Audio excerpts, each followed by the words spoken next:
go out, we start moving. Running through it all that dope, we ain't losing. We ain't gonna fall back, now we going in. Ain't nobody stopping us, only option to win. So we take it all, never fall on gas. And we going hard, no flaws, all facts. If you wanna call it a bluff, let's dance. But you better trust that you stand no chance. We on that next level.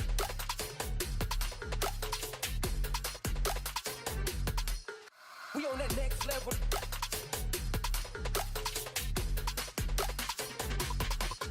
We on that next level.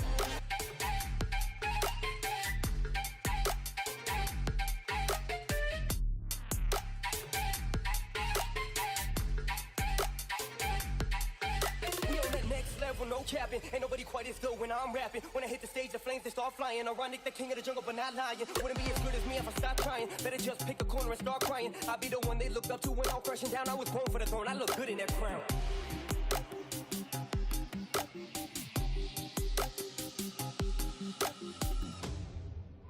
When the lights go out, we start moving. Running through it all that dope, we ain't losing. We ain't gonna fall back, now we going in. Ain't nobody stopping us, only option to win. So we take it all, never fall on gas. And we going hard, no flaws, all facts. If you wanna call it a bluff, let's dance. But you better trust that you stand no chance. We on that next level.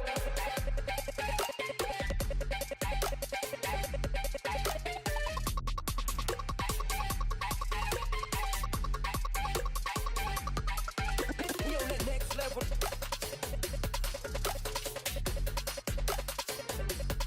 I look good in that crown.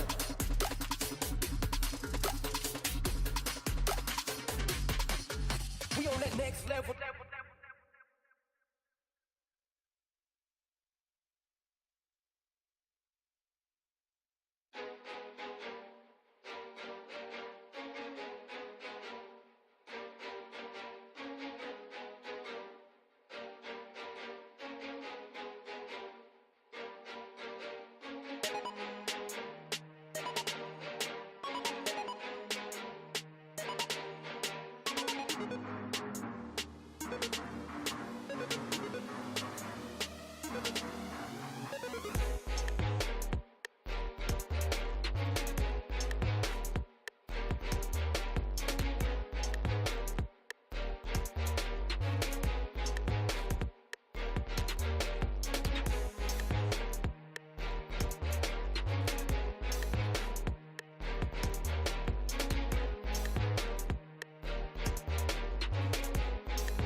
Well, hello and welcome to day 2 of the FIFAe World Cup. Yesterday we witnessed some great performances here in Copenhagen. In the Bella Arena is where we're situated for the next 3 days now, as the 32 players competing put on a show in a bid to not only get out of the group stages, which you saw yesterday and today, but also to go all the way and lift the ultimate trophy in the game, the FIFAe World Cup trophy. You can see it there in the back of the studio. It is pretty fabulous, let me tell you that. I haven't been down there and got my hands on it just yet, but I think one of our team has done that. Spencer Owen is around there somewhere, and he definitely likes what he's seeing in terms of that trophy. Look at it, how shiny it is. I can almost touch it. Not quite. Someone, though, will lift that on Sunday afternoon, and what a moment that will be. But like I mentioned then, we start the competition with 32 players, all in the group stages. They played round robin yesterday and today. 7 matches each yesterday, 7 matches again today, all in a bid to get to those group stages, which will take place tomorrow on Saturday. That's where everyone's hoping to go, of course. Well, welcome then to the studio here in Copenhagen for our second day. We'll get underway with the action shortly in groups A and C. They'll take to the stages today, and then later on this afternoon, group B and D will be action as well. Unfortunately, though, we will actually slash the competition in half by the end of the day, and we'll say goodbye to 16 competitors. But let's not all get gloomy right now, because we still have a great day of FIFA to look forward to. Well, my name is Rachel Stringer. I'll be bringing you all the action again today, and I'll not be alone. There is somebody behind me lurking in the studio, maybe in the players' walkout tunnel today. Spencer Owen, where are you?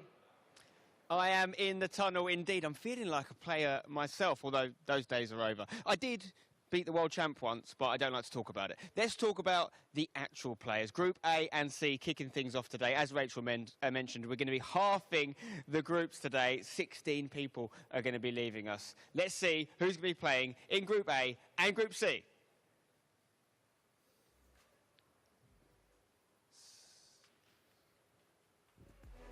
Here come our players now, making their way to their booths in the same positions they were in yesterday. All players have a booth dedicated to them for the whole group stage. You can see here, starting off with Dame Sheet here in this first booth. He's got a little bit of work to do to get himself in that top 4, as has the next man here from America, Lamps. Needs a big day today. Give us a wave, Lamps. Give us a wave. There he is. He's ready. He's ready for action. One man looking strong is the Brazilian Paolo Nato, doing very well. Another day like yesterday, and he will be safely through to the knockouts. As we move through the booths here, we have our man Stingray from the UK. He was a bit frustrated with things yesterday, but he knows it's in his hands. Couple wins today, get himself some momentum. We could well see him booking a knockout slot. As we move through to the second side of things, we have Cone 1996. Some big games coming up for him. Can he book himself a spot in the last 16? And we have Nicholas 99 FC, perhaps surprising a lot of us yesterday with the fact that he's not currently sitting in a top 4 spot. He needs some wins, but we know what he's capable of. This man has been here and done it many, many times. He just needs to slightly improve on yesterday's FIFA to get through. And now we have the man Tuga sitting pretty well. And he's qualified for all 3 events, as we've mentioned, so he's in fine form. He knows what he needs to do to book himself a spot in the knockout. And as we finish this bottom row, we have the man Caccia 98 from Italy, not currently sitting in the top 4 spot. He needs some wins, and he needs to get them quick if he is going to progress to the knockout stage. This is the big one today. We're going to see a little bit more emotions on display.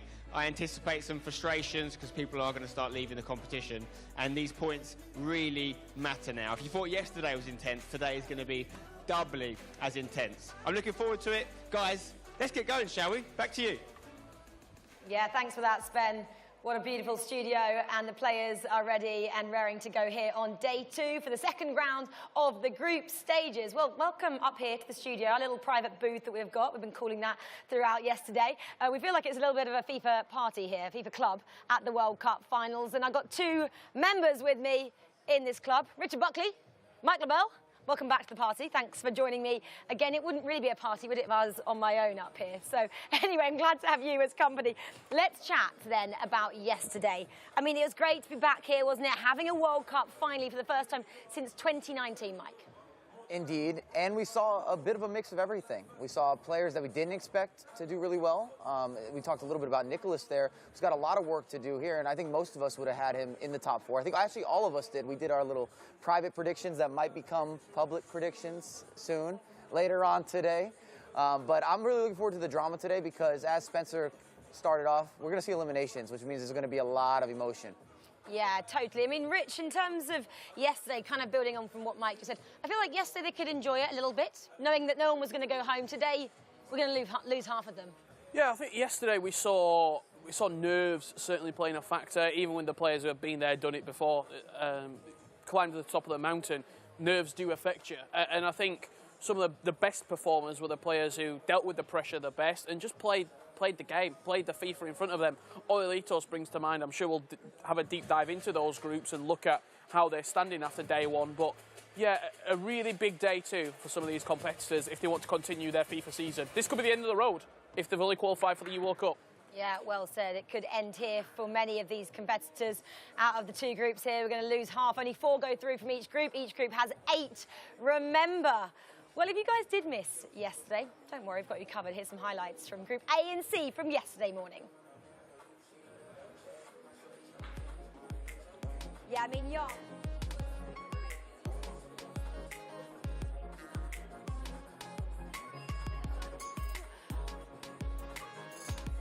Stingray then with a little bit of work to do, like Spencer said, out there on the floor.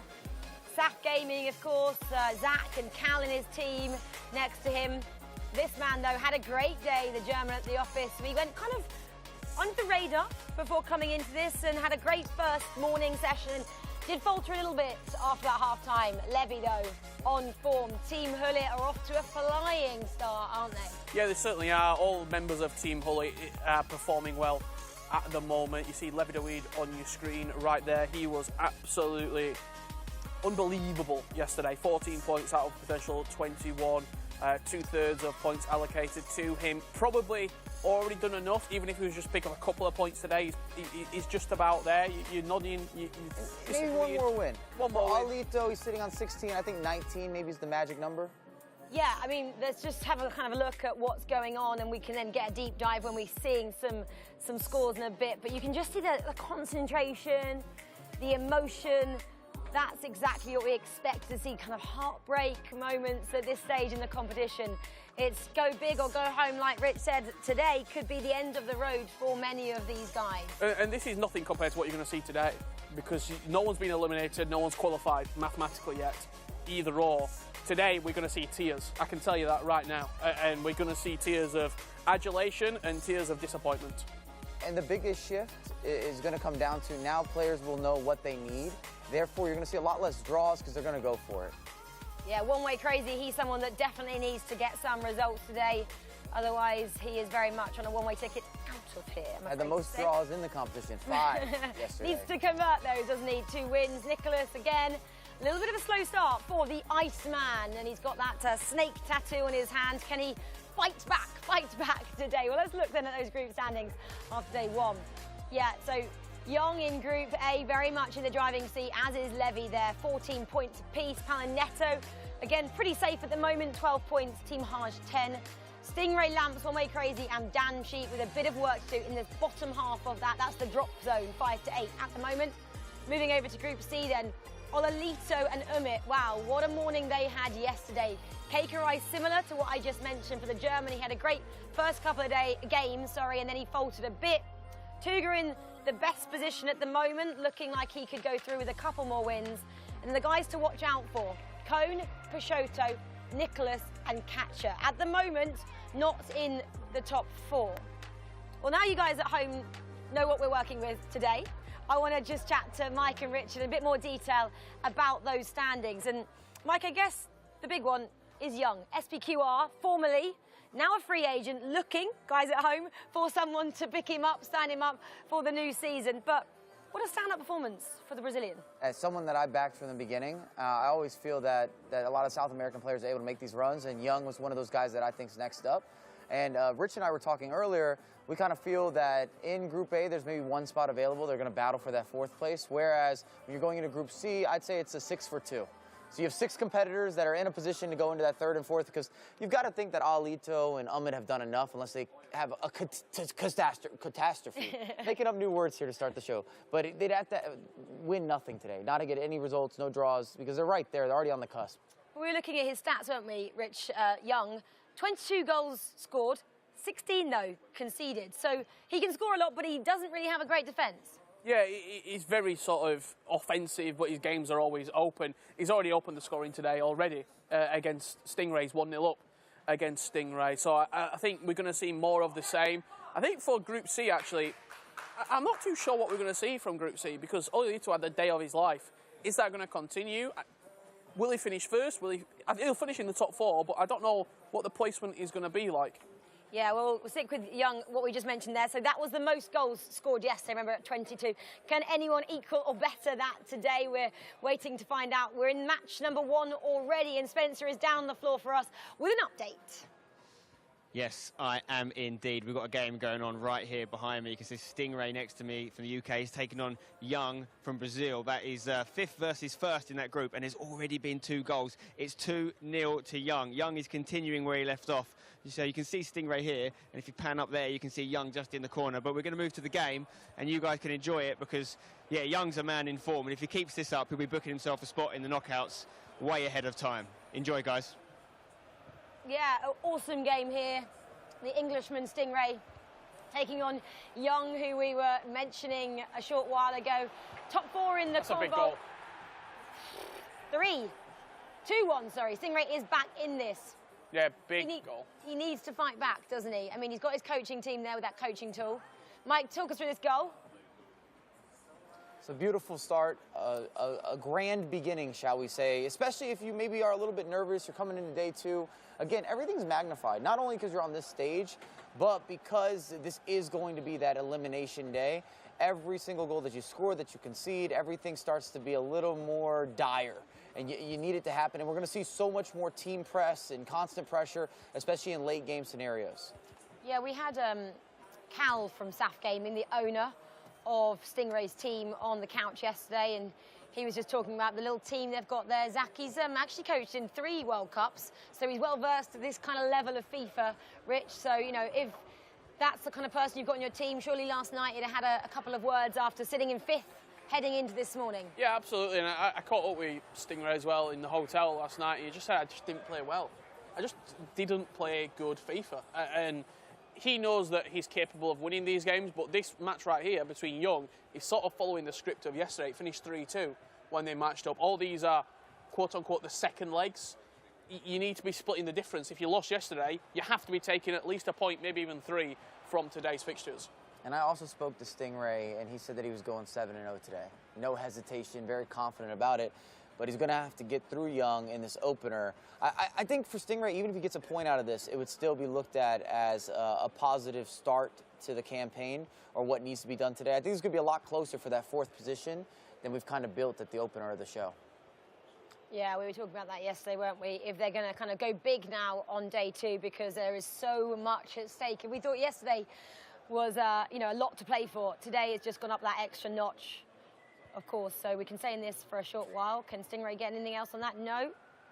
Young is definitely the man with more confidence, possibly, after yesterday, topping the table, joint top of the table. I'm already starting to look around the groups. Yesterday we had 1 win in the first round in Group A, 3 draws. At the moment, we've got 4 winners in this group. Levidoweed 2-0 down against Paolo Nato. Lamps beating Team Hadj, and One Way Crazy beating Dame Sheet. So this group, if these results continue, is going to get mixed up very, very quickly. At the moment in Group C, nothing really to talk about. Oilito 1-0 down against Katia. That's the only scoreline. And that was brilliant build-up there at the end of the half as they go into halftime. And maybe a little bit unlucky, actually, for Young not to even extend his lead. And something that we should mention here is Lamps in a familiar position, 51st minute, leading. up 1-0.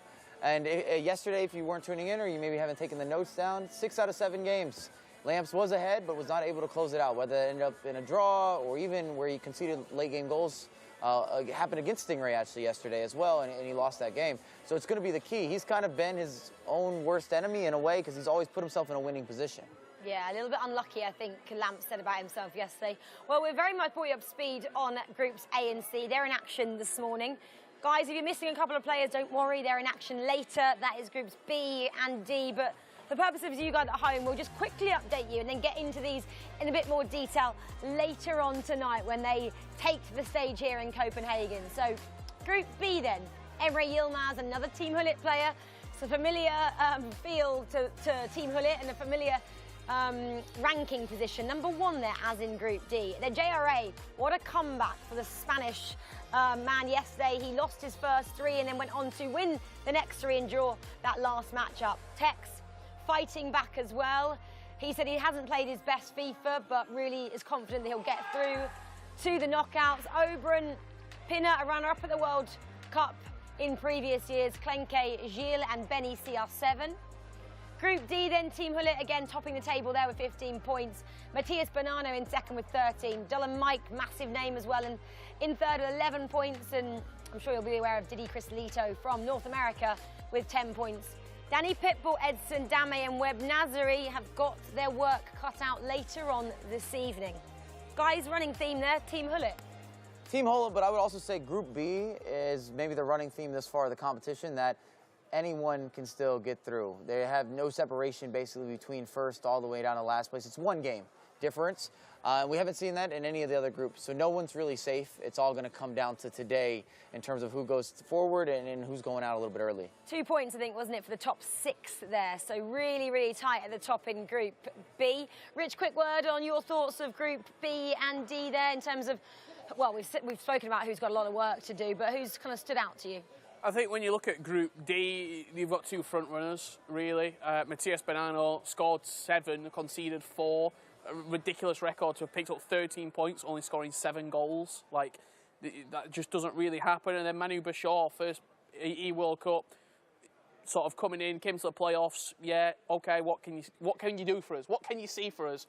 And he's performing to the highest of levels. Well, Manu Bashar, remember, he was undefeated at playoffs, went 7-0 in terms of Swiss and then the playoffs themselves, and still undefeated here as well. So that's pretty exciting for that man from Team Hullet. Well, Stingray then, he's got an equaliser in that matchup that we just showed you a little bit earlier against Young. We can watch that goal right now.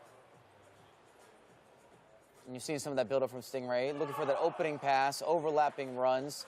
We've got Marcelo into space. It's a great pick out. First-time finish for R9. You're going to hear us talk about R9 constantly. We've also seen the inclusion of Ginola now with the new shapeshifter items being another attacker that players are really leaning towards using. And then it gets a lot more interchangeable. We talked about Mbappe's. We talked about the Pele's. Sometimes you even see an unusual sub. We've seen some, I like to say Sonaldo because that's the son that I really relate to. But even off the bench, Ronaldinho might make an appearance depending who's playing and who's reacting, who's yelling, who's screaming. There's lots of emotion. I know that Spen's really been enjoying going down there to the pod to see what's kind of happening between the camps.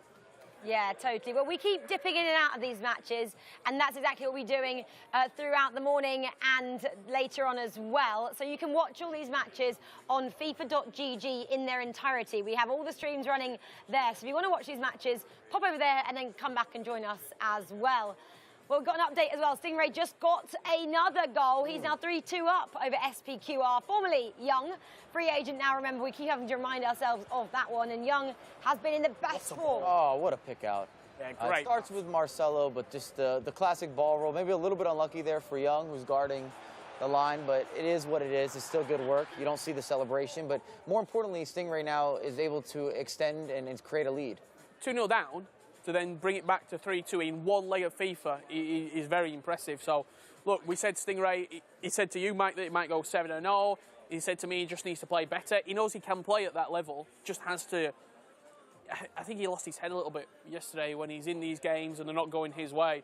He's very young as well. We've got to remember he's only 18 years old and he's not had hundreds of games at LAN.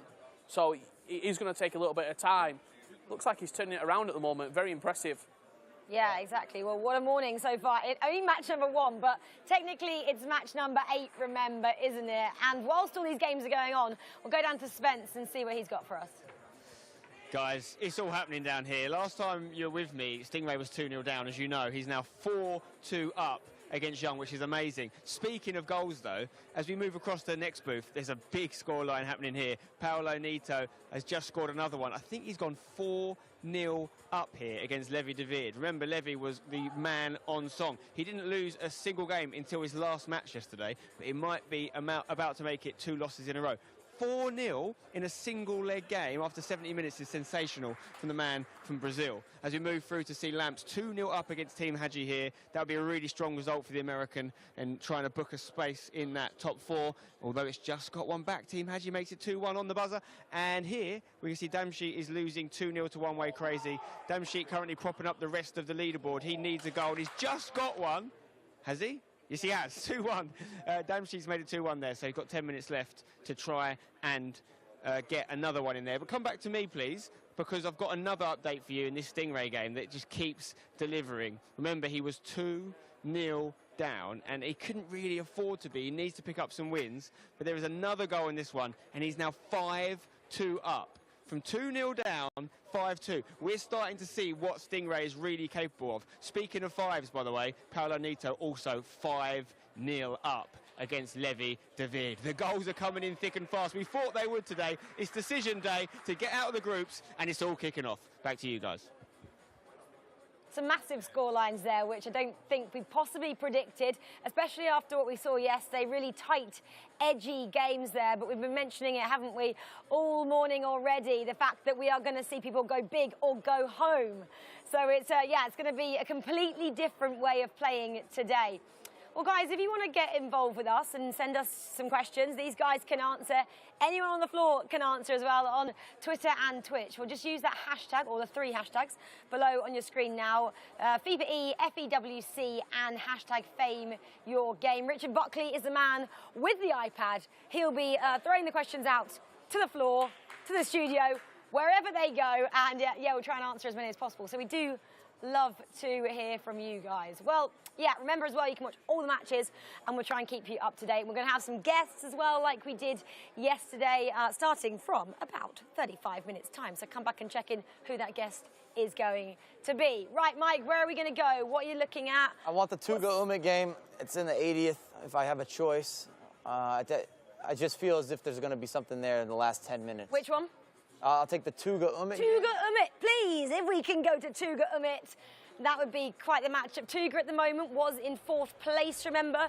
So in a good position. Umit, though, was in 2nd as we approach this morning. Andy has 15 points. So in theory here, Umit doesn't need it. A draw would be just fine. But someone like Tuga could really have a stock increase if he's able to steal this at the end. Oh! The Messiah, Mike LaBelle. Mike, do you work in FIFA? I'm just saying, when my eyes were buzzing. If you come to me and you see me looking over to the side, I've got 9 monitors or 10 monitors. I got a bunch of monitors, and we're trying to pick and choose them. But near post for Umit, that's not what Tuga wanted. So, you'd imagine he goes on to win this game now. Extends his tally to 18. It's got to be enough, right? Tuga I was saying 18 or 19 has to guarantee you at least top 4, regardless of the group. And I'd like to stand behind that. Speaking of Group C, though, I want to put my opinion out there. I think if someone still goes on to win like 5 more games and he has an absolute nightmare, then rip it all up, rip the sheet up. Everyone's beating each other. No, I think there's not enough points. If at 18, I think you're guaranteed 18 or even 19. You're definitely guaranteed 4th place. We said 20 yesterday was going to get you through. So well, I'm going down some points. I'm moving on the other direction. 14, lowest. I go through? I think the lowest to go through, maybe someone will get a 16. Ooh. 16 at the lowest. Guys at home, what do you think will be needed to go through? I'd love to hear your thoughts as well. Will it be 20 to go through, 16 the minimum requirement to go through? Yeah, let us know using those hashtags, FEWC, FIFAe, and FameYourGame. And how about a statement here from Stingray to put 5 past Young, and also Paolo Nato, again, 5-0 last time we checked in there against Levi. And Levi looked so impressive yesterday, and he really couldn't have a worse beginning, or it couldn't be a better beginning for the likes of Paolo Nato. Well, Tuga is locked in. Rich, what are you making of him so far in his matchup? Yeah, well, just saw Umut score that decisive goal potentially in the last 5 minutes of the game. You see Katja in the booth next to him. He's picking... Oh, what a goal. Big Nicholas in the 90th. result. I was just about to say that. Katja beating Olilito at the moment. Nicholas was losing 1-0. He scored in the 80th plus and now in the 90th to turn that game around. This is the Nicholas that we thought we were going to see. If that's requestable, I'd like to bring that one in as a replay for the Nicholas Kekarai winner right there in the 90th minute. Well, pause to those thoughts because someone's already got in touch with us, guys. So let's just read this out. 2 down to 5-2 up. Sounds like me playing, but it's usually me then getting beat. Lol. I can't read who that is from. Jameson? James M_14. What do you make of that, Richard Bugley? Defend better, James. Very simple, mate. Mike, any advice to him, James? I mean, I've been in that position. 2-0 is the most dangerous lead. I don't know if I'm going to give the advisory score over here. We've heard some of Rich's coaching as well. If you start 0-7, you go 7-0 the next day, you're good to go. I would advise you could go and check out Mike Lavelle's YouTube. They're beautiful people. He knows what he's talking about. Anyway, James, thanks for getting in touch. Send them in. Guys, we might be able to answer some questions. I don't know. These guys, you never know what you're going to get from these two. Anyway, OK, well, let's go to Spencer because he's got an interview for us. Massive goal just went in injury time. You guys knew already. Nicholas managed to pick up a win. I'm going to see if I can have a chat with the man from Argentina. Nicholas. I'm not finished. It's not finished. Sorry, it's not finished. That's how big a goal it was. I thought it was over. We'll stay with us then until it finishes. Apologies there to Nicholas from Guild. He scored a goal in the last minute. Remember, he was 1-0 down in this game. He got back to 1-1. He scored. It should be a winner. That's why I thought it was over. We're literally, I think, 20 seconds left of the game, FIFA time. But if he wins this, it's huge because obviously he was looking at a little bit precarious going into today's FIFA, and he was 1-0 down. If he had lost this game, then it might have been beyond reach for him. There is the final whistle. I told you we were close, and I'm glad I didn't affect things there as I come in. So I'm going to come in now. Apologies for that, coming in too early. Sorry about that. Nicholas, massive win, 1-0 down. You turned it around. How'd you feel? Yes, it was great. One more win, so start with the win is so important for me. So yeah, let's see another games. We know you're the Iceman. What were you thinking when you were 1-0 down? Because obviously, if you'd lost that game, it may have been difficult for you to get into that top 4. Yes, that's the reason because it's so important. But when I was losing, that's okay. I just try to play the same, maybe more pressure, like pushing a little bit more. But that's it. Fantastic effort, well done. I think that's what you get with players like Nicholas who are so experienced, is when they find themselves in these situations, they don't panic and they bounce back. So well done to Nicholas. He's still alive in this tournament, very much so. Do not count him out. And let's have a look who else we can find. I'll tell you what, Katja down here, I won't interview him, but he just picked up a massive win, 5-1. Against Olilito. Olilito barely dropped a game yesterday. But Katja, who was propping up the table at the bottom, has just picked up a win that puts him back in contention. And I think what you're going to see today, guys, is these bigger scorelines, because in this one, single leg matches, especially when it's the second of the 2 single legs against players, you need to push for it if you're behind. So as teams become more expansive and they commit and they put pressure on, they're going to open up spaces at the back and they're going to concede. And even though traditionally, dropping a game and conceding loads of goals isn't too bad, in this setup, it could be quite damaging. Because if you're dropping a game 5-1, 5-0, like we saw Levi Devere do a minute ago, goal difference, it could come down to it. We could see people exit the competition, finish 5th instead of 4th because of goal difference. So if you are losing, I would really urge players not to just give the game up and really push for every single goal, because I could see some players leaving on goal difference. Guys, it's all happening. Back to you. Yeah, what do you make of that, boys, here in the studio? If you're losing, don't give up. Keep pushing for every goal, every kind of moment in the match. Well, especially because you don't know where you're going to end up. I was just looking at how things are starting to develop a little bit with Group A. We now have 3 players on 10 points. They all have to still match up against each other. That could be one of the biggest swings, whether it ends up being a win-loss and directional and so forth and so on. But the point is, the separation there will be the goal difference. So it really matters as to, are you able to run up the score? Are you able to keep things close? Yeah, and in terms of goal difference, Spencer was talking about that. It's going to be kind of vital at the end, isn't it, of today? Well, also, not only the goal difference, I want to see how Levi Devere bounces back. You don't get beat 5-0 and not have some sort of potential negative or a bounce-back reaction. And we gave all those compliments out to Team Hullet and their collective yesterday. But today, we saw Olito go down 6-1 against someone who was out of form yesterday with Katia. And then we also saw the 5-0 with Levy DeWeed. You could also say that at least it's versus Paolo Nato, who's always kind of right there at the top. But either way, those aren't good results whatsoever. You're not in those games. You can't feel confident. Your tactics didn't work out. The coaching staff, something was offset. Do you think they were getting a little bit complacent? I'm I was allowed to hoping say you were that. going to use that word. That's what I was going to go. That was coming next. That was coming next, for sure. When you're sitting pretty, you could say maybe I don't need to come out and play as offensive. Maybe I could be a little more conservative. But FIFA doesn't reward that. You have to be decisive offensively and defensively. Because they had no one, Rich, outside the top two. And they were even classing Paolo Nato as one of their own. He's been on their kind of camps with them.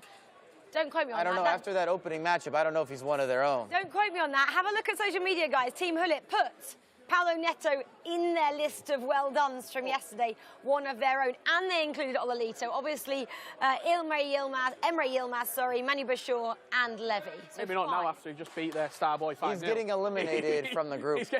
He won't be in the next tweet. He's not in the boot camp. Please don't shoot the messenger. All I did was quote a social media tweet. Guys, come on, we've only been on air for half an hour already and they're already having a go at me.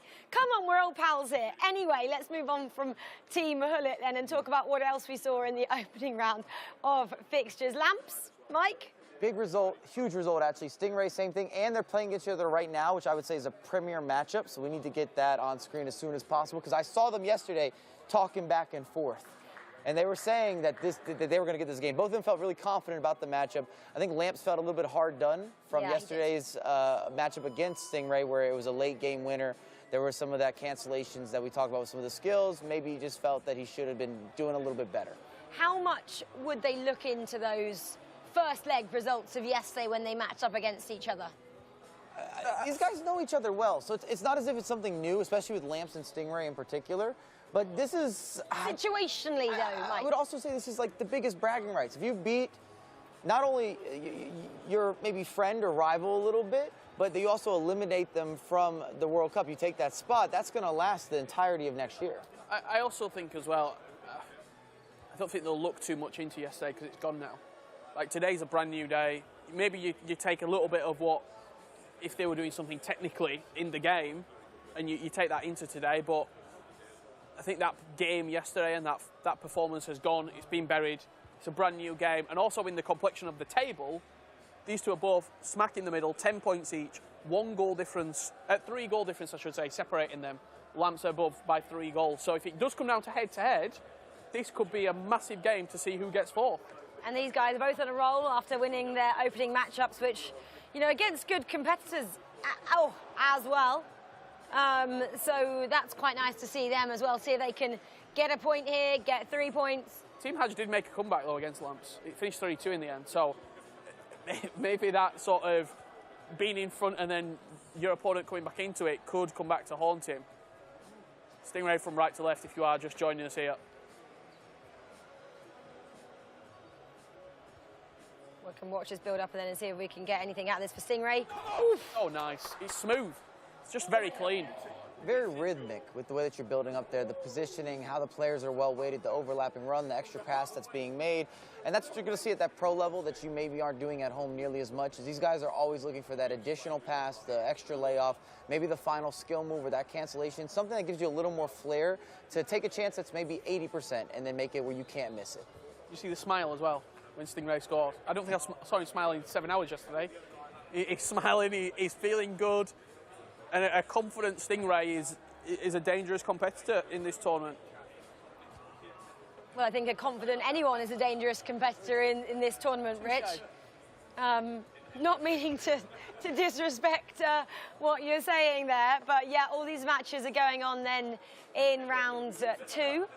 And remember, guys, we'd love you to kind of watch the stream on FIFA.e, FIFA.e, that is, because we have things to give away in one of these EPOS headsets that the players are wearing as well. And all you have to do is watch the stream and redeem 1,000 channel points for your chance to win. And they're in ghost white as well, which looks fabulous, doesn't it?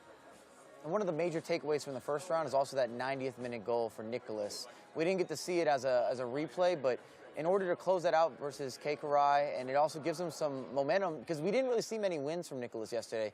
He had a few draws. He just didn't look himself, and he wasn't getting those moments of excellence that have always came on display time and time again.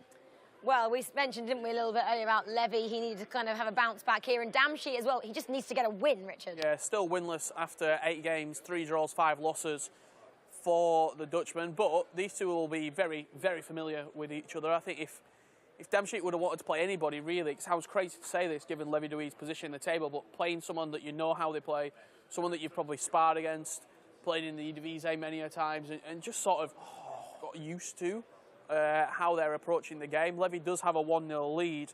There's goals all across the games, though, in Group A. Paolo Nato winning again, 1-0 up against Young, and also we saw the Stingray match. Team Haj winning 1-0 against One Way Crazy. Team Haj is making it. Team Haj could take that 4th spot. Well, yeah, Paolo Nato, we're just joining on for what Rich said was 3rd, wasn't he, in Group A after yesterday? Top now. Now he's top, which is great. But yeah, Damshi very much needs to find something here. Levy, though, again, after what Kay said, I thought that was quite interesting. He's really funny. He's really like a friendly guy. And even though he's playing all 3 World Cups, he's just loving the fact that he's here for 3 weeks. Let's continue talking about Tuga then, the man in vision here. The man from Portugal, very passionate Portuguese man. 4 wins yesterday. And this one, Mike Cohn, he put out on social media that he didn't think he had the right mindset yesterday. And he needs to change that around. Finished 5th yesterday. If you haven't got the right mindset coming into the World Cup, I mean, something's not quite right. I think it's still a learning experience. When you're looking at the majority of competitors here have never been to a FIFAe World Cup. And a lot of guys were trying to get used to the big stage, how it feels up there, the bright lights. Having Spencer come and interview you mid-game, post-game, pre-game, you name it, he was there. And I was going to say for this matchup in particular, both these guys need a result. Tuga and Cohn need a result in this game, and it's getting down to that point where we're running out of the availability of points. And they've got to get something on the board, and it really can't be draws. So this stays 0-0 for a while. Someone's going to go for it. I think a result that went under the radar, really. First game of the day today, Cohn beat LJR Peixoto 2-0. That's propelled him into 3rd currently in this group, but you can go from 7th to 3rd with 1 win in Group C. That's how tight it is at the moment. Peixoto and Kachi are on 8 points apiece at the bottom of the table.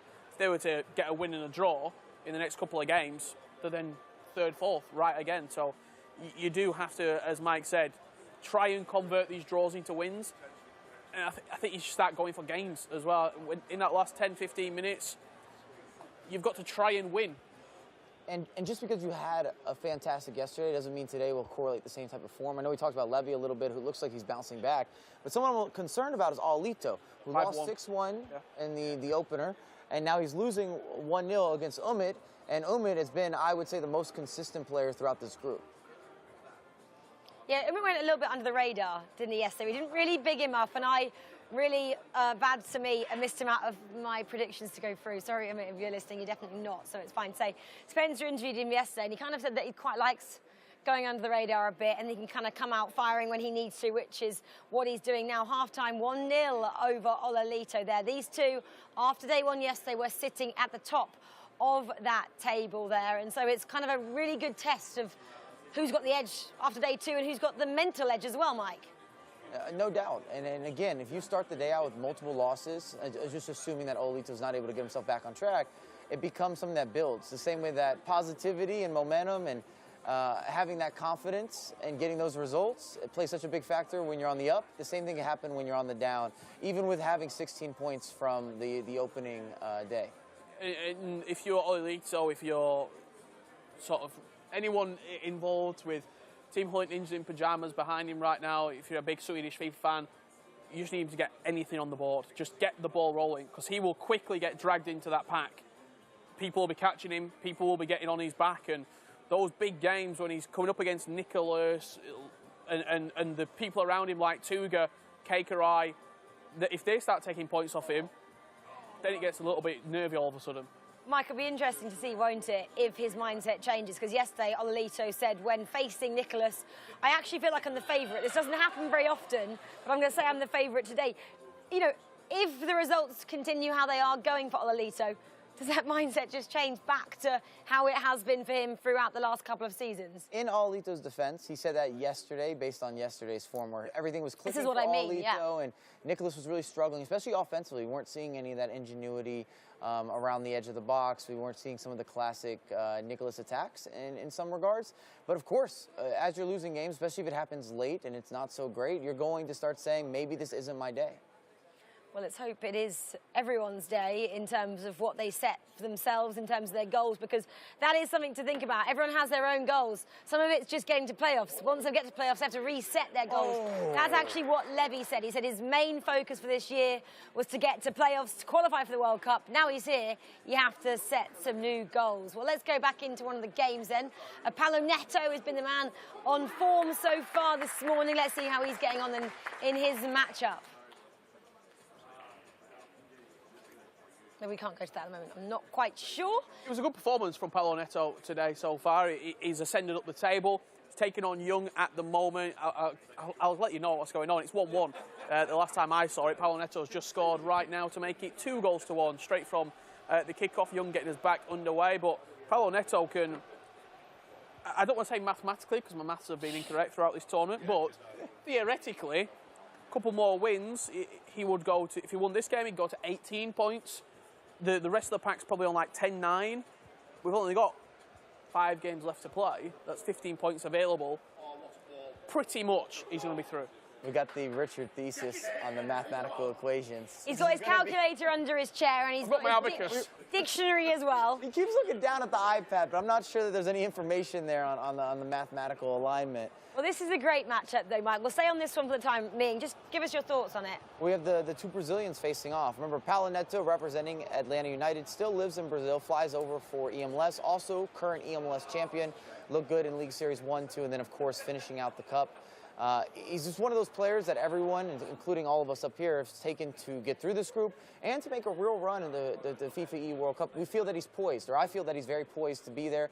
He has a lot of experience, even though he's young, and he started his career path in the LAN stages, then played well online, and of course now we've returned after having a long pandemic, and we're back to this greatness here. And I was going to say, doesn't it feel quiet in here? Is it a little bit eerie? I feel like yesterday there was a lot more chatter, there's more back and forth, more smiles. We're already starting to see a little bit of a shift. I mentioned that, didn't I? Only a couple of moments ago, I said that I feel yesterday they're having a chance to have a little bit more fun. You know, they were here on the greatest FIFA stage on the planet, the FIWC, for their chance to lift the trophy on Sunday. And I think for so many, it's like I just mentioned, it's getting here and having this brilliant experience they do. And now it really is, oh, the results yesterday don't matter. I need to do it all again today. Yeah, and the focus changes as well, depending on how yesterday went for you, as you hear a cry over my left-hand shoulder. If you had a great day one, now you're thinking, OK, you start doing the equations. Let's start looking towards the knockouts. Let's start looking at that prize money increment increasing. Whereas if you got 3 points, 6 points, 7 points yesterday, the main focus of today is we have to get wins on the board. Do you think that's possibly their fault? Sometimes they look towards the knockouts too much and they should just play game by game. I've always said with competitive FIFA, short-term memory is going to be one of the best gifts you can have, or if you're talking to your coaching staff. But it's tricky because you get caught up match to match, and if you have a really bad beat, that usually carries over a little bit. I think we all can relate. You play it online, you take a 90th minute loss. My next game is going to be impacted via that performance or lack thereof. I promise you. Unless I walk away from the console, it's happening. Well, that's tough then, isn't it? Because there's such quick turnarounds for the games. You don't have time to walk away from the console, yeah. But is that better then? Is that an advantage, the fact that they don't have time to really think about it? They're just straight into the next one? If you win your game, yeah. But if you lose, I think you can get down very, very quickly. And I think that's why we see results turn over in bad form over and over again. And I do think that just getting anything on the board, scoring a late equaliser, a 90th minute equaliser, can just bring you back up to speed. As you see, Umut here still leading 1-0 against Aolito in Group C. I want the last 10 of the Stingray-Lamps matchups. Lamps just got on the board. It's 2-1. And I know there's just so much behind this from a personal side, from a professional side, from the points that are necessary in the group that they're sharing at the moment, and considering there's really only that one spot available. Ooh. Big chance for Umut to make it 2-0. Dusted. That's going to wrap that game up. And again, Olito not looking nearly the same player. Emotion's not there. The focus maybe not there. A little bit complacent, as you said. When you're coming in with 16 points, you're saying all I need is one result. Wow, Umut, though, having a great day at the office. Back to this match, and we spoke about this a lot earlier, Lamps and Stingray. And you've got Lamps in the darker kits, and then you have those red kits with Stingray. You're going to see a full team press here. It's just going to be a matter of if Lamps can create something, because at the same time, Stingray is going to be packing the box. Yeah, it's that counter-attack potential for Stingray that's going to be on the cards, but Lamps has looked dangerous. Look towards that back post, potentially. There's a big sliding tackle. Wow, that's high risk, high reward. If he misses there, surely it's an easy opportunity. Now it's about being patient as well, not rushing the opportunity. Ball over the top, R9. The back post is on. Ball roll went a little bit too early. Simple cutback, and that will be game. Ooh, Insane! What? Oh my God! Wow, that should have been 3. If Lamp scores now, the reaction is going to be outrageous. Right, he's back on though, isn't he, Stingray here? Surely. Run to the corner, Stingray. He's desperate to make this one stick. I think he heard me. Run to the corner. Well, Go the other way. All the way back. The game's not in your favor if you don't Reset score it. that type of opportunity. That's a massive 3 points though for Stingray. And these guys are, remember, sharing at 10 points. They're right in the middle of that group. Therefore, this is a real jump up from Stingray. Andy won yesterday against Lamp, so if there's some sort of tiebreaker, you have both head-to-heads. Yeah, that'd be interesting, actually, wouldn't it, if they had to go on head-to-head. So we'll have to see. But that's been a great game so far for the neutral, Lamps and Stingray. Spencer is with Stingray right now. I am. I'm here with one of the happiest men in Copenhagen right now because Stingray has followed up a frustrating day yesterday with 2 wins back-to-back. First of all, that first game, what a turnaround from you. What are you putting it down to? I mean, I want to put it down to my mentality. I said yesterday, you know, I'm going to go into today with fresh mentality, new play style, and it clearly worked. I'm watching you from afar and I'm seeing the goals go in and you're like bopping. I don't know what you're listening to because you're having a good time. That's the key, innit? Just have a good time and you win games.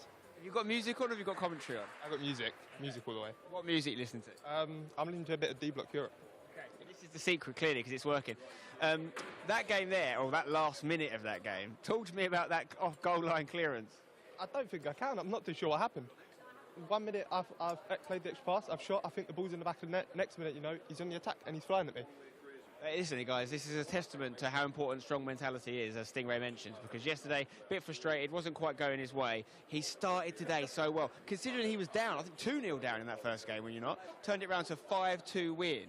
Unbelievable scenes, and that's 2 wins in a row. Just like that, he's propping himself up the table. I think he might even be, we'll have to confirm this, but he might even be in that top 4 spot right now. But if he isn't, another win will certainly get him in there. We're going to move down the aisles now, but keep up the good work, Stingray, doing the UK proud with 2 wins. I want to talk to this man right here, Paolo Nato, who has started today in sensational form, picking up 2 big wins. That first one against Levy, talk to me about that. Yeah, like I had very good start today. Like normally I don't start very well, but today the things are going. 2 wins in 2 games, and we're like the 2 leaders of the group, and now I am the leader and won against both, so I'm feeling good about that. Yeah, huge wins against Levy David and against Young, putting yourself at the top of that table. You've got to feel like you're good to get out the group now. Yeah, like I feel that I'm close to get out of the group, to get out to knockouts, so I'm confident now, and I hope to continue like that. Fantastic work from the man Paolo Nato there. You can't get away from the fact that how important it is to be playing well across 2 days. I know it sounds obvious, but we're seeing people like Olilito struggle a little bit for form today, who was untouchable yesterday. So people like Paolo picking up those wins, especially against the quality of players he's picking them up against, really impressive. Let's talk to Lamps, who I believe 1 win, 1 loss from today so far. How are you feeling? I'm good. I think I played well last game. I got unlucky on the first goal and I had to kind of chase. So I'm feeling confident for the next. It's quite a tight group. You see it with 10 points. So definitely still in your control if you pick up the wins. Have you changed anything since yesterday? Oh, no, I'm just playing the same because yesterday I felt like I was getting unlucky too. So maybe some small mistakes or some small things not going my way, but just keep playing the same and hope for the best. Obviously, FIFAe World Cup, a huge opportunity for everyone here. But for you personally, do you feel like, as well as representing yourself, representing Minnesota, representing North America, is that a responsibility you feel, or do you look at it as an opportunity just to really do everyone proud? Yeah, no, I'm playing for myself as well as my team and my country, because in my region, North America gets disrespected a lot, so hopefully I can change that a little bit. Okay, the man Lamps there trying to fight back against the North American disrespect, which we have seen from time to time. Just want to jump over to this final station now. Just checking the game is finished, it's over. Damshik, can we have a quick conversation? Now, we didn't really get a chance to speak yesterday too much. It was a tough day. How's today started? I started bad again, but like against Levy, I'm positive about the couple of matches that I have to play, but it doesn't go how I wanted to, but I have to enjoy it now, and we'll see what happens. Yeah, I mean, I've been watching your games and they've been so close, you know. It's been a real tough results for you so far, but if you can get this win in this next game, it gives you a chance. You have to believe that you can put a few wins back to back and maybe get into that top 4. Are you still hoping to do it? So long it can, I always believe, but we'll enjoy it. So yeah, the couple of games, now 5 games to go, I'm still gonna believe, and I'm gonna win some, I believe. I believe as well. Good man. I think he's so close for Damshik right now. If he can just get that first win, it's going to help him believe and get up that table. He's got 3 points, but they're from 3 draws, which shows you, he is holding his own against players. He just needs to turn those draws into wins, and we could see what would be an unbelievable comeback from Damshik if he can make it into that top 4. But we're going to head back to the studio now, ready for the next round of games. Yeah, he's just got to believe. That was the words from Damshik there after Spencer spoke to him.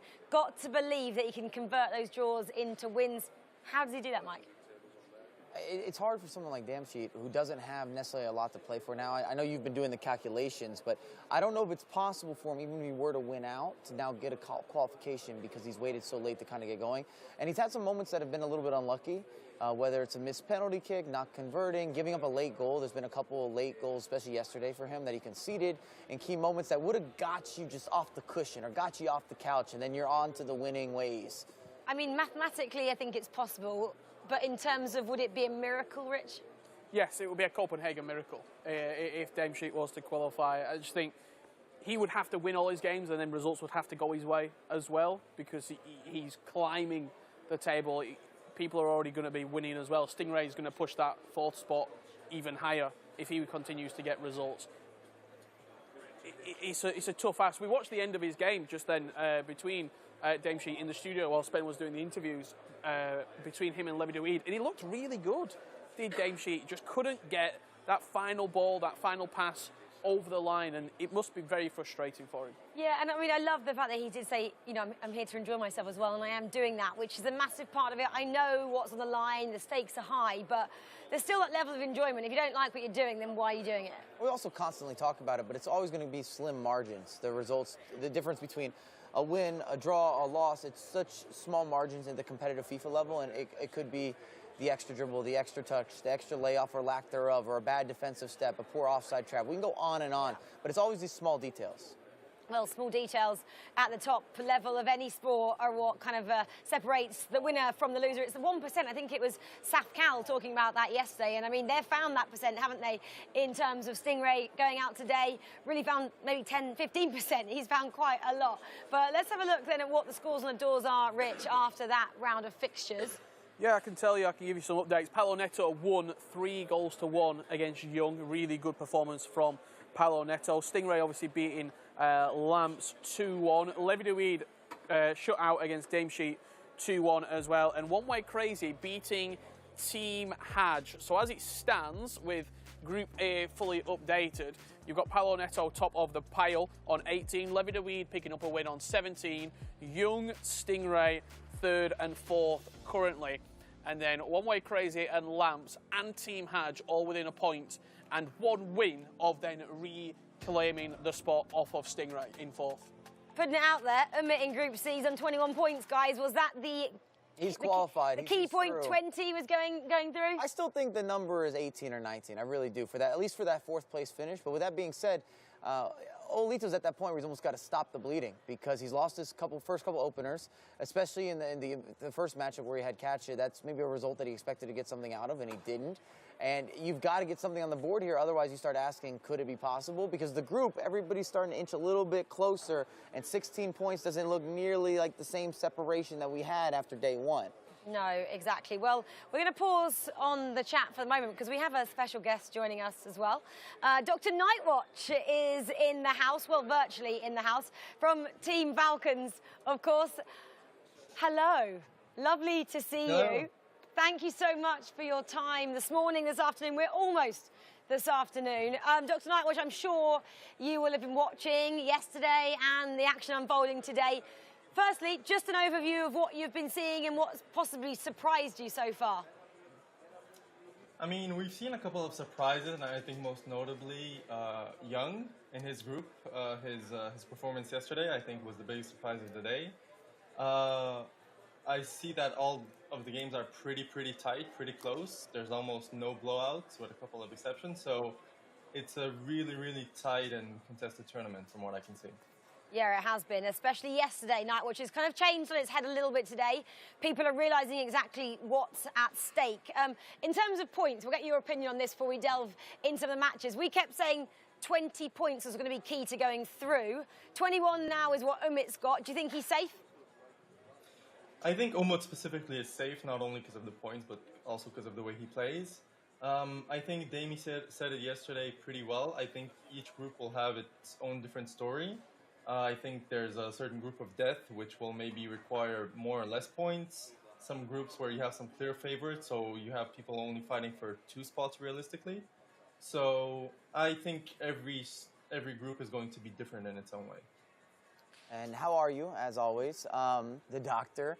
We know you're a historian of the game, maybe research more than anyone, and this has been a debate we've all been having. Because of this being over the course of 2 days in a single match as opposed to an aggregate matchup that we usually see in competitive FIFA, what would you be shifting throughout those 2 days in terms of the package that you're bringing, maybe even a tactical approach that's a little bit different? I think it's a weird one because we've obviously almost never played best of ones in competitive FIFA in the last few years. But on one side, there's a lot more games, so you would think that more points, more margin of error, so the better player should come through more often than not. But on the other side, it's a best of one, right? So you would think that defense should be key in these games. But yesterday we saw one-way crazy. In the first 4 or 5 games, I think he had 5 draws, 1-1 goal difference. He didn't concede, but he didn't score. He obviously went back-to-back wins just now today, and he's top 4 automatically in the group.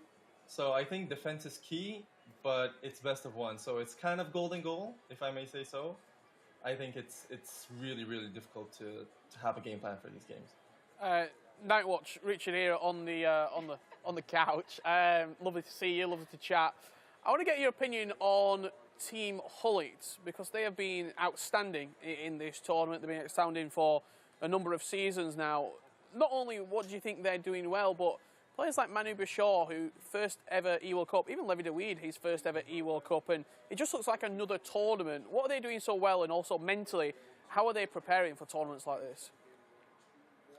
I mean, of course, they're also young, crazy, cracked players, right? You have Levi and Manu. Manu being 16, first competitive season, qualifies for 3 World Cups.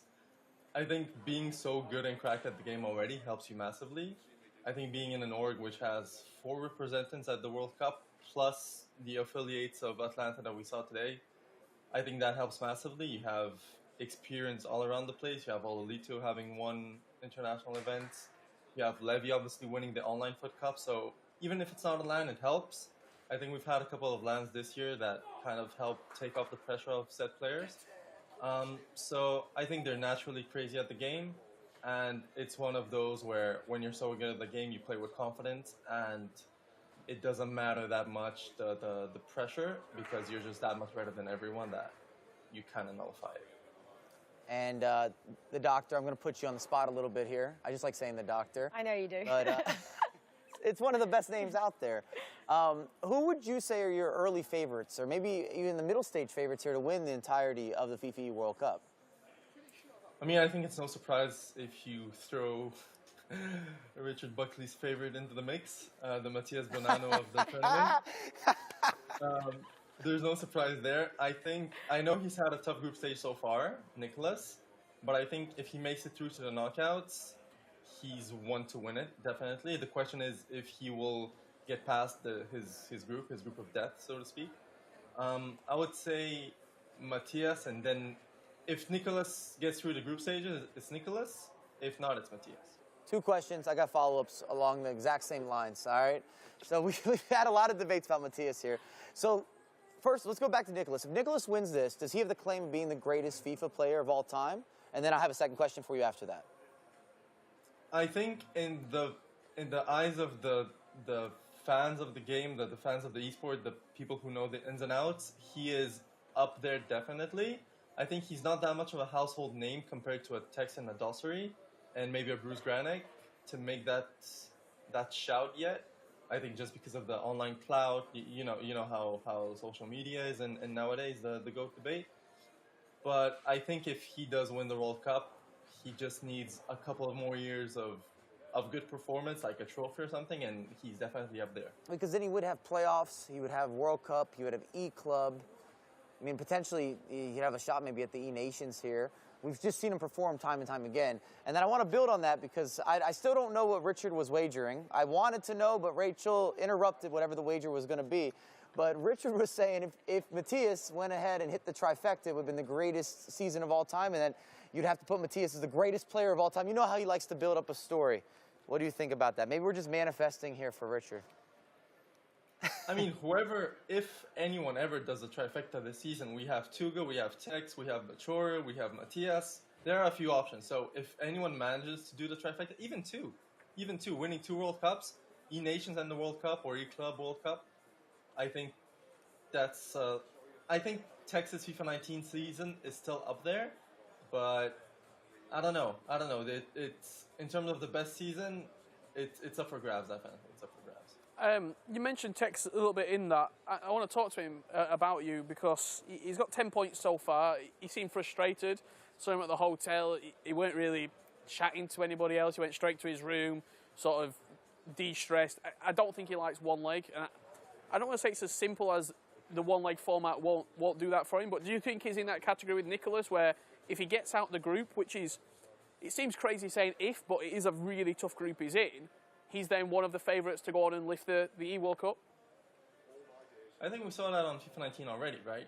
He was one of the favourites definitely to win the World Cup after the season he had.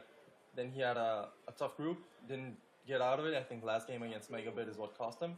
So I don't think best of one helps either. Definitely, I don't think it helps anyone, really. I don't think anyone likes best of one in competitive FIFA, but it's the format. You have more games, if anything. So you have time to catch up on day 2, considering how legs go, if you can analyze your opponents. So, yeah, definitely in the Nicholas bracket, in terms of if he gets through, you don't want to play Tex in best of 2 and knockouts. I thought about Tex or Nicholas, but because you asked me for one player, I'm a massive Nicholas fan. Not as much as you're a Matthias fan, but I love Nico. So I hope he gets out of the group. I hope Tex gets out of the group, but I think it's tough. I think the level is higher in that group than what people anticipated, especially in the best of one format. So it's a tough one. I guess we're going to see today. Yeah, Nightwatch, we're currently 2-1 down on that Nicholas matchup against Catcher, just giving you a couple of scores. And then Ololito, I mean, he had a great day yesterday. Seems like we were talking about this in the studio, possibly resting on his laurels last night going into today. Do you sense that slightly? I mean, I have all 8 games open on my other screen here on the side. Of course you do. So do I. What's up? Yeah, but you have them served on a platter for you, Mike. But yeah, so I don't think it's a case for Ololito where you're resting on your laurels. I think it's some players have a good day, some players have a bad day. I think yesterday he had a very, very good day. I think his story to make the World Cup is incredible. Ololito's from FGS4 where he was 1-2 and struggled and then had to win, I think 4 back-to-back games almost where he barely won them. Penalties, extra time, comebacks, etc. Then playoffs as well. So the fact he's here, I mean, you would expect a player of Ololito's quality to be here, but with the story he's had, it's kind of a miracle that he's even here. So maybe day 1, no pressure, you go out, you perform. You top the group and you come out day 2, you think you kind of have the job done. So, but I also think people come prepared on day 2. They analyze the games, they watch the games back. It's also maybe a case of, oh, I conceded first, so it's kind of GG's in the best of 1. I know that's my story in the best of 2. If I concede first, it's likely over, let alone in the best of 1. And on the other side, you have One Way Crazy, right? He didn't have a win yesterday, one of the 2 players who didn't have a win in the whole tournament. And then he comes out back-to-back wins, 11 points, looking good. Yeah, I mean, it's all to play for today. In terms of, just going away from the players slightly, Nightwatch, in terms of coaching setup, who has impressed you the most out there? Everyone's been talking about Renzo. We've seen that Levinken is now taken over to being a coach as well with Manu Bashir. We've seen some big names transitioning, but who have you been impressed with? I think as you said, the Team Hullet staff has been doing an incredible job these last couple of years with their players. In terms of coaching or lack thereof, I'm impressed by Team Haj, who is in Denmark. He's his own country. He's a free agent, and he has no one next to him. He's decided that I don't need anyone. I'm good. I've made it here on my own. I'm gonna stay on my own, and he's doing pretty well for himself. I think he's been one I've seen him every time I open up Twitter, a pro group that practices. I see Team Hatch, game. He's probably the biggest grinder out there. So I'm impressed that he does so well without a coach, as much as I'm impressed by some of the coaches out there. Yeah, well, Diddy Chris also doesn't have a coach, does he, Dr. Nightwatch? I told Mike he should go and sit in his booth and give him some words of encouragement. He told me no, he wasn't going to do that. Maybe you... No, I just don't want to be blamed. You know how that's going to go. She's going to send me over there. Hey, Diddy, I'm here to arrive. I'm going to sit behind you. And then he doesn't get the results. And then Rachel's like, see, Mike's a terrible coach. Richard's going to have a field day over here on his magical laptop or tablet that we don't know what's on it. And then I'm going to take all this negativity. I'm going to come back to the couch to be like, no, go back down there. And I just don't like how this is. It's a stitch-up. That's classic Mike there with that response. And I would have said, Nightwatch, you could have done it, but Diddy took a trophy from you back in 2019, so maybe... You didn't have to do that. That was no, that was not cool at all. That's not right. That's not right. Oh, my goodness. Throwing shots left, right, centre. Nightwatch, we know you respect you. Thank you so much. Don't let her fool you with smiles. She goes low. Goes low. Nightwatch, thanks for joining us. Thank you, appreciate it. We'll try and get you on maybe next week or the week after as well. Thank you so much. We'll speak to you soon. Thank you. Bye. Always such a doctor of the game. I can't believe you just sent him off with that. He was a runner-up at the Champions League in 2019. That haunts him, and you just wanted to remind him on the way out. Thank you for giving me all this information. By the way, we still remember when you lost. Hey, we're moving on. I actually wouldn't call that a loss. It's a runner-up position. So anybody that gets second calls it a loss. Well, he didn't get groups, did he? Anyway, let's move on from that and let's talk about the games which are happening at the moment. Mike, where would you like to go? Let me take the lead here. I want the Nicholas game. We're going to Lamp. Sorry, you're too slow off the mark there. We're going to go to Lamp. Cheers. I'll take this game too, because Lamps needs his result, because Stingray's doing his thing. Exactly, we can see what's going on here. Lamps, obviously, and Young too. Go on, Richard. Got a point to prove? Yeah, Young's not been good today.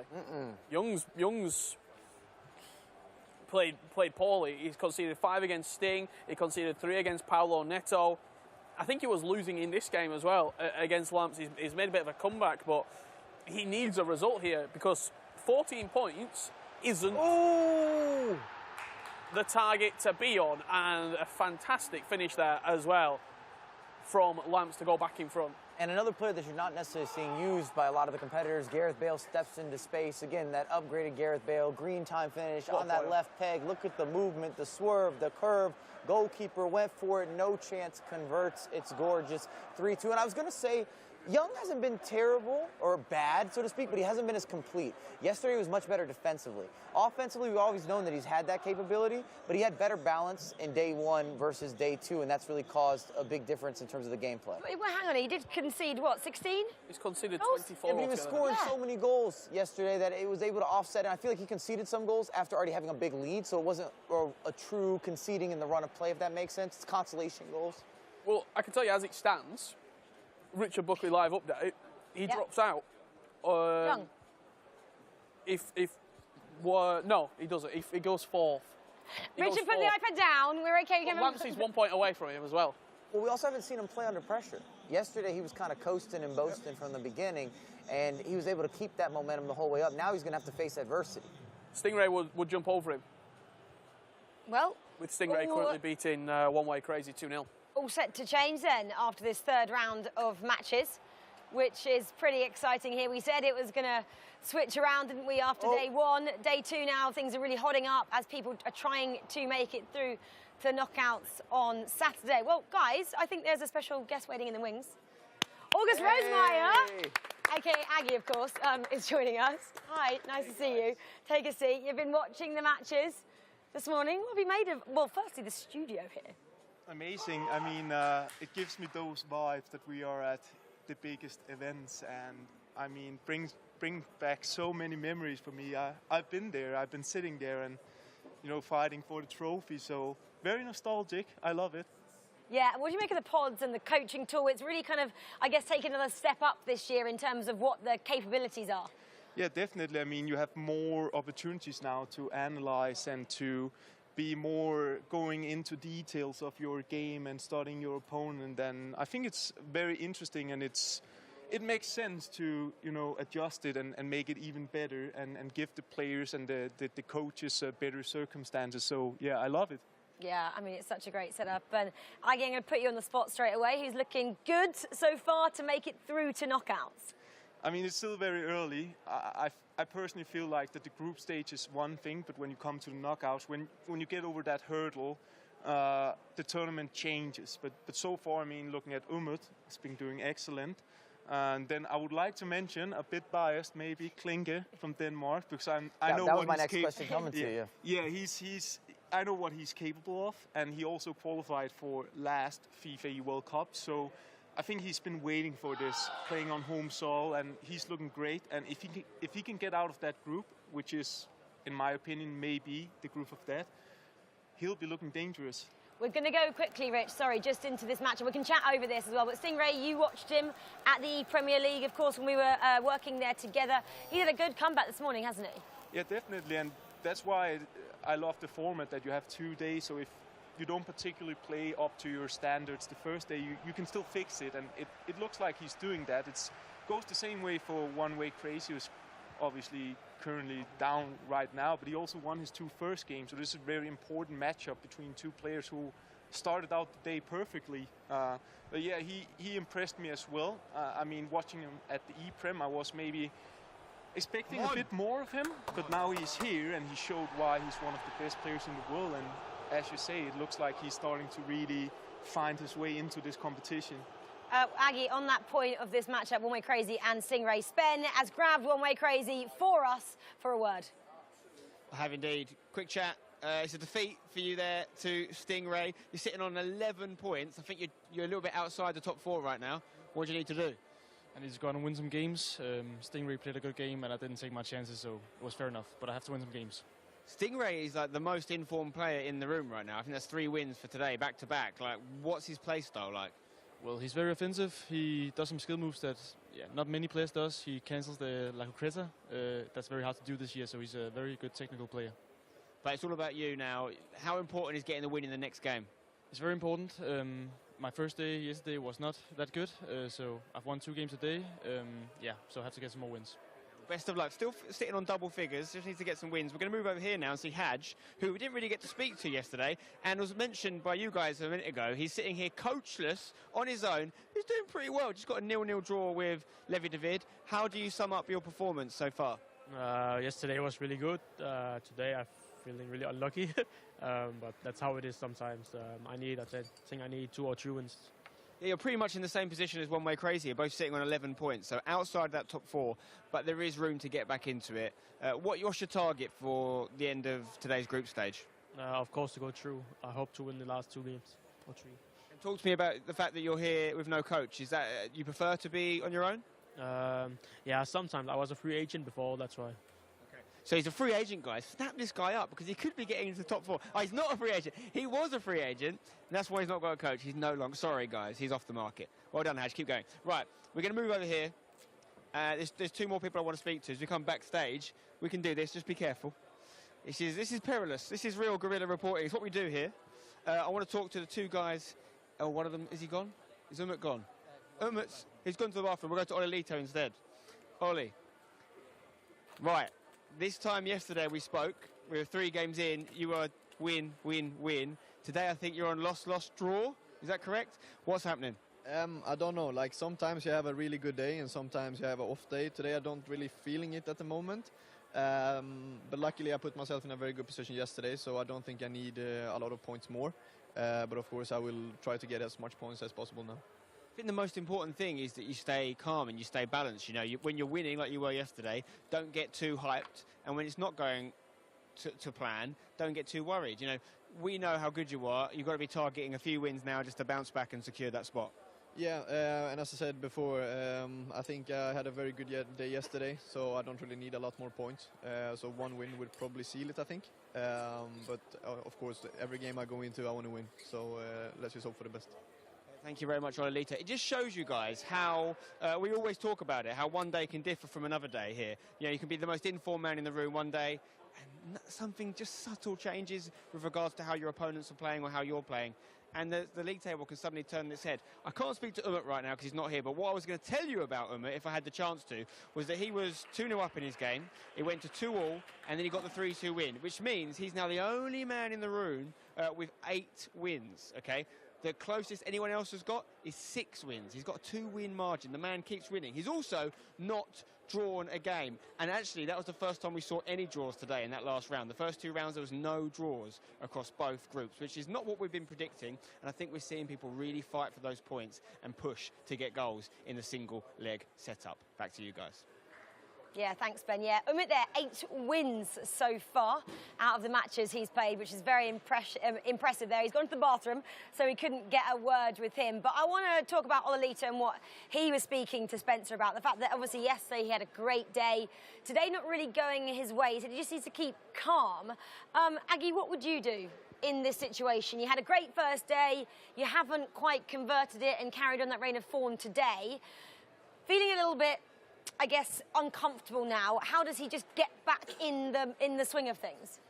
I think it's a question about mental ability and be able to pick yourself up, because as he said, and I saw him tweeting out yesterday as well, that he had a great day on day 1, but it didn't really matter if he didn't show up today. So it's about, you know, staying true to those words to yourself and kind of use your coach and yourself to get yourself ready for the next chance, because he's already done a lot of work to get through the group. So it's a matter of 2 or 3 good performances here in the last games for him, and then he could go through to the next game, and that would be vital for him. I mean, talk to us about your run back in 2014. Was the process smooth, or did it have a bit of a roller coaster feel to it then? Well, to be honest, 2014 was pretty smooth. I mean, not gonna be too, like, obviously I had tough games, and I think the group stage was really hard because you really want to make it through, and there's a lot of games going on, so you have to be able to put yourself in a position where you don't depend on other results. So when you get through the groups, you feel like now you're ready to take pretty much one game at a time. And I kind of evolved in that tournament, so I got through the groups. It was a bit scrappy because the groups are always close, but I got through, and then I was on to the quarterfinals, and from there it went pretty smooth. So yeah, I think in 2018 it was much harder because that was 8-man group. In 2014 it was we were 5 or 6 in the group, but in 18 I was with the likes of Marcuso, The Stranger, Pina, Maestro, Andoni, Dami, a lot of players who are here, and that was really tough because, you know, you had to perform against everyone and every point mattered. Yeah, did you have any kind of routine? We've spoken about that quite a lot, like a process that you used to go through every game or kind of every day that you used to come out and compete? I think I was one of the players who didn't have a lot of rituals, but I usually just wanted to eat and drink well and go early to bed. I know you guys discussed a bit about the sleep patterns here for the players, but for me it was very important to just feel like that I was ready and I have prepared everything perfectly, and I've given everything to be in a situation where I could, you know, play my best game. And then obviously it's a game of margins. The level is so high, so to be in that situation where you can say to yourself, okay, I did everything I could. That was really what I tried to do. And we've talked a lot about development, especially with Team Hullet. How involved are you now with what's happening in the Danish community, or even the Swedish community too? Even though there's got to be some rivalry there between the countries, I still feel like collectively there is a lot of working together. Definitely. I mean, I haven't played a lot, to be honest, but I'm always following the scene, and I'm especially supporting the Danes and the Scandies because it means a lot to me. And I want to give everything back to the people who supported me, and I know what it's like to be a part of like a community and supporting each other. So there's still a lot of work going on, and there's still a lot of support. And I also made sure to just have a small chat with Klinke before he's playing, because it means a lot to me that that we have someone in Denmark or in Scandinavia who's doing well, and I think all the players who are here representing Scandinavia has done a good job. So that means a lot to me. How was Klinke feeling this morning? Pretty calm, I'll say. I mean, we just talked a little bit about yesterday, and obviously it's a different feeling for him because he was actually in the hot seat, and he is in the hot seat. So whatever I say to him, it's going to be different for him, because it is a different feeling when you're sitting up there. It's easy for me to just say, do that, do this. But he's feeling good, and I think he'll go through. You've played in loads of tournaments. We've seen a couple of players, Stingray in particular today. I'm also looking, I think Nicholas has had a better day two than he had day one. He just turned the game around. He was 3-2 down. He scored 3-1 down at one point. 88th, 90th to win the game 4-3. What changes overnight? How can you go from being on fire to playing poorly, and then the other way around from not having a good day one and then bringing it out and clutching up day two?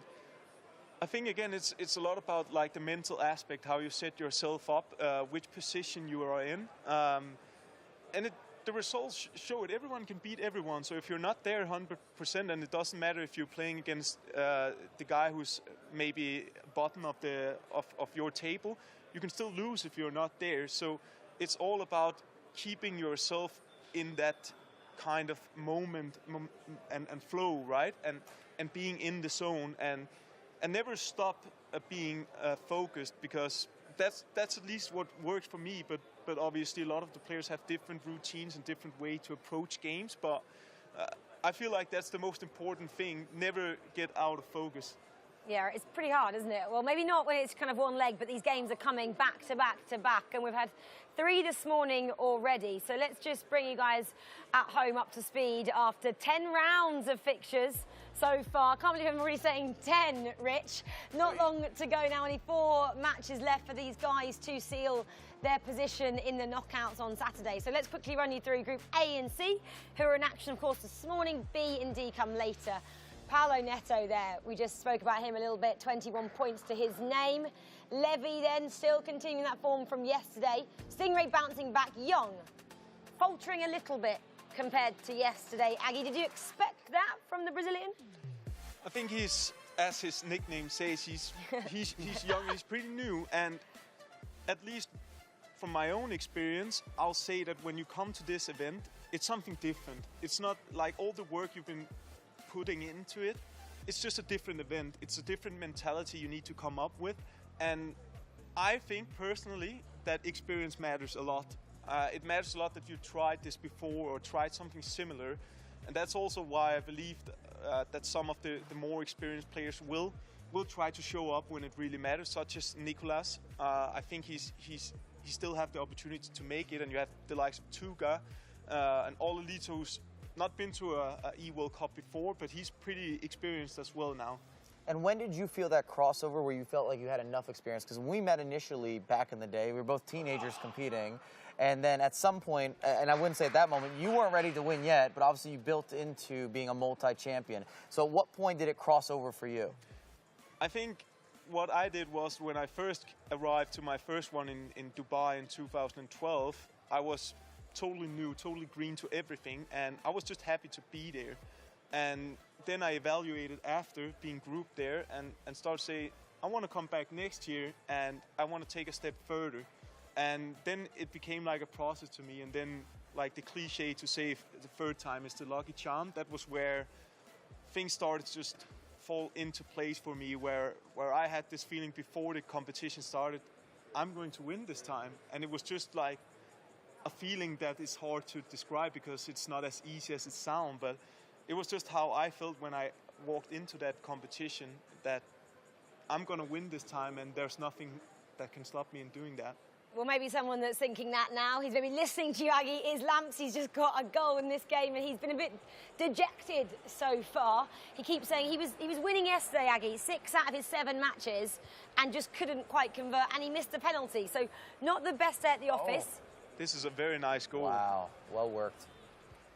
Yeah, very nice goal from Lamps there, just twisting and turning. And as we speak about, this is the situation you want to be in, and maybe he used that day one to kind of learn how to keep those leads, because it's only a best of one, and you have to be on this level. You have to be very clinical. You have to be able to seal these leads and not giving your opponent a chance to come back into the match. It's clinical FIFA, and it's how it should be on this level.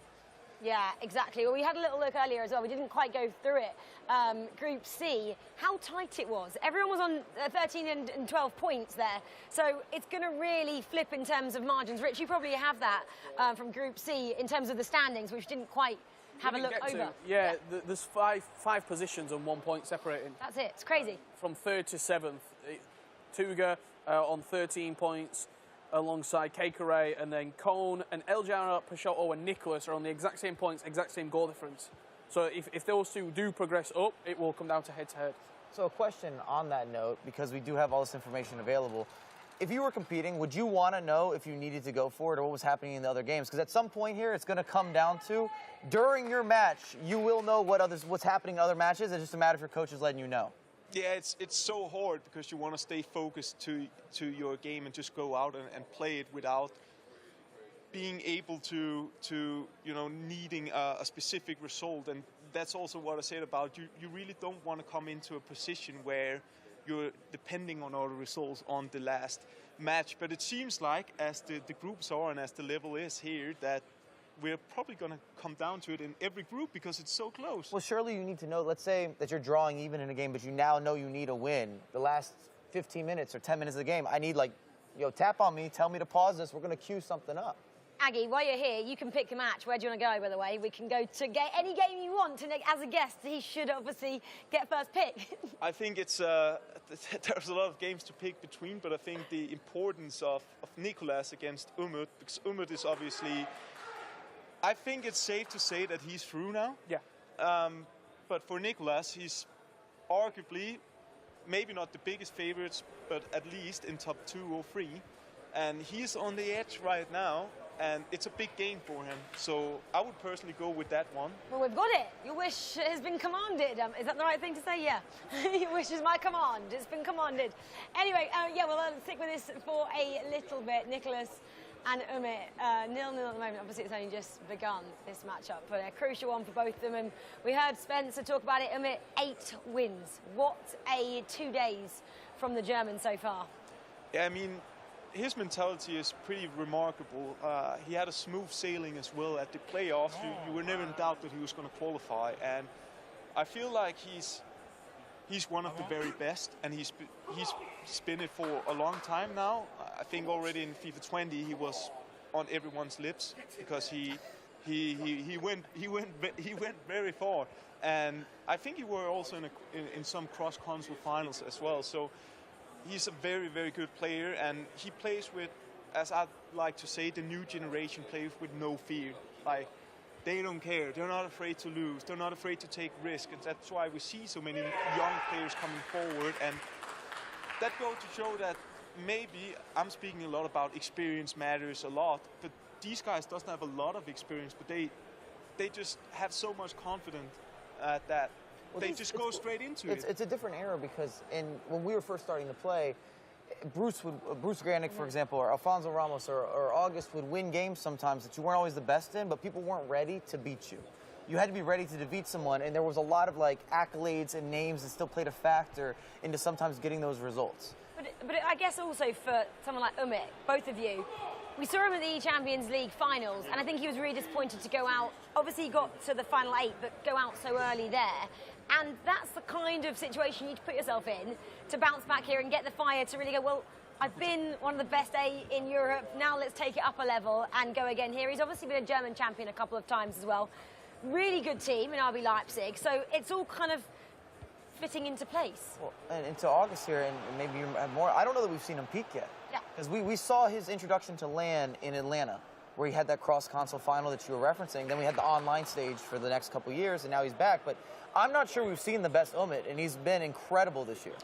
No, definitely not. I mean, there's still more levels to reach, kind of say. And I also think like it's going to come naturally for some of the players here when they progress in the tournament. I mean, because then you just have to just find that extra gear, because the better players start to play against each other. The weaker players, if you can say it like that, is going to exit the tournament. And then you need to, you know, progress and evolve and play better. Anyone want to pick a game? Any game? Pick a game. Rich? I would like to pick a game, because Stingray's currently leading 2-0 against Levy de Weed. All right, bias over here. Englishman bias. It's not. I'm just. You left it to me. We're going to Lamb, so it would have been North American bias. So I'm just you thinking. can sit in between and figure it out. Potentially, we talked about Umit just then. There could be a situation if Levy de Weed doesn't pick up his game where it's an Umit Levy de Weed first knockout match. That's a big one as well. I mean, Levy is also one of the favorites here before, but I also seen him struggle a little bit when you come down to, you know, that final deciding game. And that's where I'm really curious to see if he's ready for this task now, because you can't really question. That was a decent chance there, but you can't question his talent. Obviously, when he's playing, he's arguably the best. But Stingray, he's absolutely flying. What a turnaround, though. Yesterday, I had reservations. Today, he has been the best player in this group alongside Paolo Nato. With this win, he goes into second. I mean, I don't know what Zach, his coach, is doing. We mentioned he's been at 3 World Cups in terms of being a coach, so he has experience, but Saf and the team there...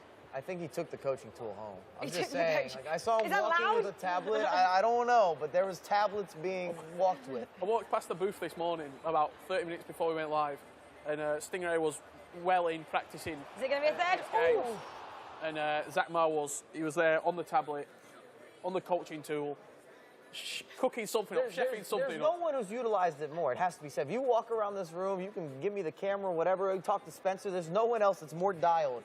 Yeah. I don't know what he's drawing up or what he's working through, but at all times he has it out. I think he's played Pictionary. No, he's played very well, has Stingray. I mean, talk about not playing well. Young, I know you mentioned him, could potentially be one of Dame Sheet's first victories in this tournament.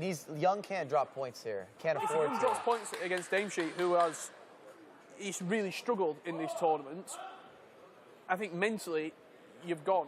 Do you get like that in a tournament sometimes, where you'll lose to someone or drop points to someone who you know that you should be beating, given the tournament stature? yeah, it definitely plays a part. If you lose a game or drop points in a game where you feel like it's a game I should win, it can affect you. But again, you can't afford to let it affect you. Not here. And it's interesting with Young, because yesterday he was maybe the biggest surprise. I mean, I don't know what the expectations were in terms of Young coming into this tournament, but personally, I didn't have a lot of information about him. I didn't know how he would play. I know that South America is very talented, and they always produce these bit more unknown players that comes into the scene and can beat anyone. And that's pretty much what he showed yesterday. But again,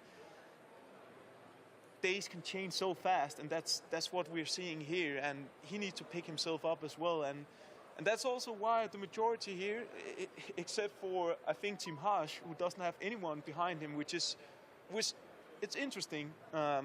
You need someone to be able to talk to you and be your mental support. Well, it's like what you said, too, with Young in particular. He's part of that fearless crew, but he doesn't have some of the structure that we're used to seeing throughout some of the past years. When you talk about, like, even at present time, someone like Nicholas is extremely structured. You watch him play, you can see what he's game planning from a tactical standpoint. If you watch Young play, it looks like there's free flow, fluidity, and he just goes with it, both offensively and defensively. A lot of feel, but not necessarily the same type of tactical setup. And today in particular, I feel like that's where he's been struggling a little bit more, even though he is ahead now against Dame Sheet. But he hasn't been able to get into that flow, and he's always been conceding goals throughout this entire tournament.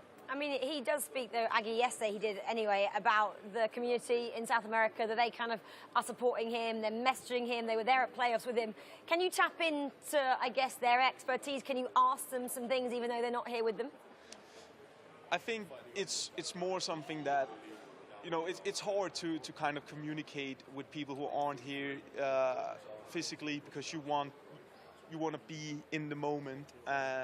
So I don't think necessarily he's done that, but I like what you said, Mike. You need a base. You need like a structured base when you are at these events, when you have games where things are not clicking for you. Then you need to have different plans, and sometimes you can, you know, kind of get too loose in the way you play, as you say, playing with a lot of flow and, you know, just playing. You need instincts. To have but you need to have you need to have a structure. You need to have a solid base when you're at these events, because you come across so many different game styles and play styles. So you will play against someone here where you'll be forced to do adjustments. Well, and even to add some credibility to that, if you look at the best players throughout FIFA history, with like an August or a Bruce Grenick, Alfonso Ramos, who we talked to yesterday, and we're talking about Nicholas and MS Desari, Tex. We talk about sometimes their offensive plays, and those get re-shown time and time again, but it's often their defense and their midfield control that wins the matches. Could be a chance for Dame Sheet, actually, going up the other end, just jumping into this game. Put back. Not today. Young has to see this game out. He can't drop points here. Well, he's only got 10 minutes left to do it, but it looks like the... Oh, no. I was going to say the Mountains of the charge is on there, but it's not. This is why I don't commentate, guys. This is what Richard Buckley should be doing, and he leaves me hanging, you know. And the reason he can't drop points isn't necessarily that he's going up just against Damsheet, but because everybody else has had wins for the most part. There's been a few draws in between, but he has to get the result, because you got to assume that the rest of your competitors within the group are going to have a positive result, or already have that coming into this matchup. I think we should actually jump into the... Oh. I don't know who that was, but I was going to say the Tuga matchup, because that's pretty important against Ololito down there. And he's leading, is Tuga. 1-0 at the moment. Ololito's still having a bad day at the office. Yeah, he certainly is. He struggled to pick up any sort of points today, has Ololito. I think picked up 1 point, that was a draw against Cone in his previous matchup. Tuga getting the victory here, 20 minutes left to play. And this result would put Tuga 1 point off Ololito in second. Not catching him yet, but closing the gap. And August, would you shift anything here? Because if you're Ololito, you've got to think, I only need one win, maybe a couple more draws, and I'm solidified. We're talking 17 points at the moment. I've said that 19 will definitely get you in. At least that's how I feel for a fourth place finish. You can do the math in this group at this point. Would you start to shift and just chalk it up to, like, let me get through today, and then I move on into the knockout stage? I think it's very dangerous to like think like, oh, I just need to get that one win. It can bring your mindset into something where you put a lot of pressure on yourself. And I know these guys can handle the pressure, but the thing that could happen to Young now, and also maybe Ole, is that they start to get these panic fast because, oh, I did so well on day one. I positioned myself so well. I only have to win this one game, but it's just not as simple. I think you just have to be like one game at a time. Maybe I drop points here. Now I come into the next match. I'm not going to focus on that I have to win this, but just that I have to just start to find my flow and play properly. Well, that's what Ololito said, didn't he, in the interview with Spencer? He said, I just need one more win, I think I'm through. But Aggie, what you were saying, that's not the way he should be approaching these final couple of matches here. Well, we're kind of rounding a little bit of a close. I'm just going to see if we can get on any more of these matches. Stingray Levy is a close affair. Let's go into that one, because I think it's two apiece or 3-2. I can't quite see. 3-2 for Stingray. 3-2 for Stingray. Can Levy get anything back here and get himself a point? Stingray is very much the man of the moment now. Let's just wind out the last couple of minutes of this one. Yeah, potentially Stingray to go 4-2 up there. Good attack. Levy defends well. Looking at the group, if Stingray was to be successful here, he will go into second. Levy would be on 18. Young would close the gap to 1 point as well. Levy, final chance of this game. Beautiful play inside the box, but Stingray defends well with 2 additional minutes. You would think he's probably done enough here, Mike. Send it big. It's got to do it. It's got to do it. It's done and dusted. Yeah, Pele, one-on-one. simple cut across the box as you hear the roar from that Stingray booth. Well, let's just jump in. That's the end of that game, but we've still got Keikarai and Cone is still going on. One apiece there as well as a draw in that matchup. They've got 10 minutes left on the clock. That's Levy then just getting a loss there. So there are still only a few matches going, but Spencer has got an update for us. Yes, I am here with the man who just got his first win of the day, Young. How important was that? Because you were 3 losses so far and you've got that W. Yes, a lot. It means a lot. I need this victory. I knew it when I began the game. It was so difficult. All the games that I've like made the first goal and then they come back. But this game, thanks God that I won like 2-1, tough game. Now more 3. I need to go to knockouts. I want to go to knockouts and let's go to the knockouts. That's it. What's changed since yesterday? Because yesterday you started so strong. You're one of the most informed players in the room, and obviously you didn't have the perfect start today. What's the difference? I think my offense was not too good today, and my defense was like so bad. Like yesterday, I made like 22 goals, but I conceded 16. And like I think 3 games, I conceded like 10 goals. So my defense is not good again, and my offense was not good like yesterday. But now I'm gonna refocus. We have a break, so let's go and make more 6 points. I think I'm going to knockouts. Yeah, that break could be really important for Young here. He can bounce back from that. I think you've probably just knocked out Damshi in the mathematically as well in the effect of winning that game. He was still looking for his first win, but that's big for Young. This group's still wide open. We had Levi David here a minute ago, but he's just gone for a break, so I'm going to talk to his coach Renzo instead. Levi's just suffered a difficult defeat to the most informed man in Copenhagen, Stingrays. 4 wins in a row now today. What was that game like for you from a coaching perspective? I mean, it was probably like from 90 minutes this play was deserved because Levi wasn't in the game, but he got the comeback and then it was like 10 minutes left, and yeah, it's tough to concede that one then still if you come back from not being in the game at all. Just a win and a draw from his 4 games so far for Levy. Has it been a big change from yesterday's form, which was quite impressive? Yeah, it's been a huge change actually, but like it's not really clicking offensively, and he's getting a bit unfortunate with some of the bounces. So hopefully this break, I think it came at the right time. This break can be really important, guys, for players who've just picked up a win like Young, or for players who've just picked up a loss like Levy. There's 3 games left in these groups now, and we're starting to see players exit the tournament, and that's only going to happen more and more as we carry on. Back to you guys. Yeah, well, there's actually 4 games left before they get a break as well, Spencer. We're going to jump into one of those, Nicholas and Umit. You can see that now. Nicholas has a crucial 1-goal lead at the moment as we approach the last 5 minutes of this matchup. Umit, though, not getting a win before the break, is that crucial as well? It doesn't matter for Umit, but more importantly, I think the story of Nicholas has been very relevant today. He's lived up to the Iceman name, scoring in the 90th twice now in order to take not only a draw, but in one case he was really losing versus Katia. He was down 2 goals and somehow produced a comeback with 2 goals in the 88th and the 90th. It's just been Nicholas-esque in the biggest way at the best moment or the largest moment. And there's the goal, just on cue, as we do. Nicholas finishes it out. And what we were saying with Nicholas being Nicholas-esque, the player who's looked impenetrable, he's looked like the man to beat. No one could really put a glove on him in terms of this table. You just got to beat him. That puts him on 15 points now, Nicholas, with this win. With results going his way, he goes 4th. He's probably happy. He would be happy if there's no break. Just the way that he's been able to squeak out results. And that's if you've been following Nicholas' career, I think he's the best like 50-50 player we've ever seen, where you have a close game and you're wondering who's going to win. Nicholas almost always forges some sort of result out of those matchups, even more so over 2 legs. Well, Matthias Bonanno has been doing the similar thing. Maybe he's learning from the best. And we keep saying as well, Aggie, is the 99 for Matthias a nod to Nicholas? We're not sure. Do you know? I'm not sure, but I mean, what I do know is both of them are probably in my top 3 over the biggest favorites. And I mean, I think Nicholas usually always starts a bit slow. He also started slow at the World Cup in 19, where he was in big troubles in his group. And he has so much quality, so he always finds a way to turn it around. And for me, if he wins this, he's up there. He's up there as arguably the GOAT.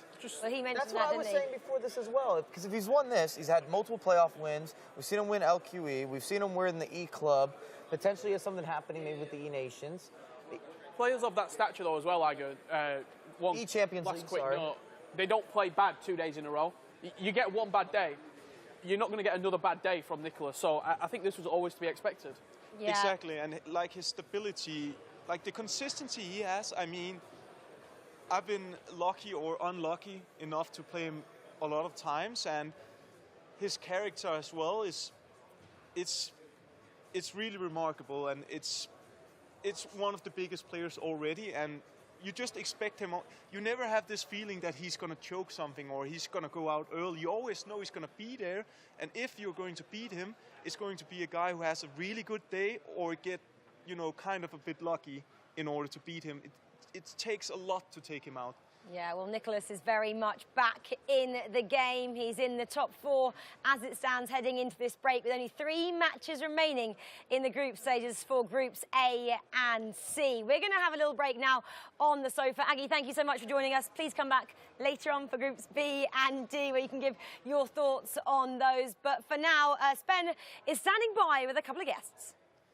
Thank you very much, Rachel. Yes, while the players take a break and get ready for that final push, I've been joined with the FIFAe competitions manager, Maritz. We want to have a little chat, a little bit of a deep dive as we have some time between now and the next games. Obviously, you and I have worked together for a long time. I think you've been working with FIFAe since 2016, is that right? Yeah, that's correct. So 6 years now, and we want to talk about the professionalisation that we've seen happen. It's really transformed the space. I think the first FIFA FIWC, as it was known then, I went to was in Madrid in 2013, I believe. And then I worked in New York in 2016. And it's just been a bit of a whirlwind since then. We've seen it just absolutely extrapolate in terms of prize money, in terms of the stature of the event and how amazing it looks. How's that process been for you? Well, it's been a very, very interesting journey, to be honest, because when I joined in 2016, there was some new changes that we made in terms of how we operate the gaming stations, for example. That was one of the major changes, because beforehand there was really just, as you can see when you go shopping, you just sit in front of a TV with your friends and potentially on the couch and just play. And then we transformed it into having gaming stations where we can really produce the gamers, give them a location where they can actually feel comfortable and really do the best, give their best efforts and play a really high professional game. And then from 2017, 2018, when we went to the O2 Arena, we made another great big step where we then started providing them with their personal space. Beforehand, we were always like changing players around, which was obviously then getting up, going to another gaming station, breaking their rhythm. And then we transformed it into giving them dedicated gaming stations where they can remain for a longer period of time, playing all their games from that station, giving everybody the same settings in terms of lighting, in terms of just the equipment that they have in front of them. And then after the O2 Arena in London, where we thought it's a really good setting, we wanted to evolutionize the gaming station that we have, give the coach even a bigger stage than we did before. I think we were one of the first ones to introduce a coach to the gameplay elements and to have him be next to the player, give tips and tricks, and maybe also just calm a player down throughout the game. So we really then worked it a way into having more positions for the coach, having a even better experience for the player, while also giving the audience the chance to really see what the player has been doing, not just hiding him between monitors and walls, And then, the setup you see today, this is basically the result of many months of planning, twisting and turning around different elements, and also testing with a lot of players throughout the development process. We've brought in players to give feedback on the different elements that they want to see within the gaming station, what they need in order to perform on their highest level. And then once we identified those elements, we also brought them in to see, do these elements we've selected work for them, or do we need to adjust them a little bit more to really give them the maximum potential? Sure, I mean, it's a process I've been lucky enough to see a little bit of behind the scenes and see how everyone's opinions are taken into consideration, and if guys do physically get to come, like you say, and test out the spaces and say, I like this, I don't like this, let's change this, whether it's for single or 1v1 or for 2v2, obviously that's a slightly different setup. We're going to see that in the next few weeks. So it is a really great process that everyone at home maybe doesn't get to see, but there's so much work that goes into these events, guys. I can't stress enough. And, for me, I've been lucky enough to work on these events for a long, long time. and there's a real prestige to anything with the name FIFA, attached to it. That's what we see in traditional football, and it's the same that we see here. And I don't think there's any shame in seeing how far we've come, and showing how much it's grown. Like, I remember back in Madrid, players were standing up to play. Now that's, we were still ahead of our time back then. That was really the only competitions happening in FIWC back then. But you compare that to where we are now, and then you imagine where we could be in the next 5 to 10 years and what this could do. But in terms of I think one of the players said it yesterday, in terms of the tools that we're making available to coaches and stuff, it's really first class. They have everything at their fingertips, and we are actually seeing it used in real time, which is what I love. We're seeing these coaches talk at half-time and say, look, do this differently, and it could make all the difference. And these single leg ties, it's huge. So you've been with FIFA for 6 years. What's been some personal highlights for you on your journey? Well, obviously, the settings in the O2 Arena were a personal highlight for me, because just that, well, it's a prestigious venue, right? And having that kind of setup that we've been planning, seeing then world champions being created, being crowned in this venue, these are one of the highlights. But also then the evolution we took, introducing the club series on the one side and the nation series on the other side, giving those particular teams a real stage just for themselves to perform on the highest level, and really also expanding on those universes, giving them more opportunities through the qualification, giving them more opportunities, more chances to prove themselves essentially throughout the entire year, not just limited to a couple of weeks throughout the year, but rather have a season-long filling program, basically. Exactly. It's an amazing program. Obviously, this year we've changed it up a little bit with the 3 events back-to-back here in Copenhagen, so it's going to be an action-packed 3 weeks. Something else I want to ask you about, which I think people really in the scene do understand, but when I talk to people that may be a little bit more casual in FIFA esports, they're always surprised to hear about it, is the drug testing side of things. Yes. Keeping players, making sure they're within the rules. Can you tell us a bit about that? Absolutely. So since this is a FIFA competition, like the World Cup or the Women's World Cup, we basically apply the same principles of our integrity measures throughout these events and all the other events that you see. So we actually have a licensed medical doctor, professional on site, who's doing also all the other big events and really testing all the big athletes in the world. And It's he's not Dr. Nightwatch, by the way. Not him, but a real doctor, no. And he's actually doing a draw after each round. So we're selecting randomized players. Random, okay. Then we have a doping room set up here, and they basically need to give their sample, and then we do an analysis, just like a real football player would do after the game, to just see that there was no enhancement, drugs involved. And there's different, obviously, things that you could be enhanced on in esports. It's not necessarily testing for the same things, but it's looking for anything that's not an allowed substance. Correct. So the VADA regulations that we're following, they include all the substances that we would be looking for as well. So we're basically just sticking to the official guidelines that are being put out there, and we're basically researching for the tests are detecting the same things.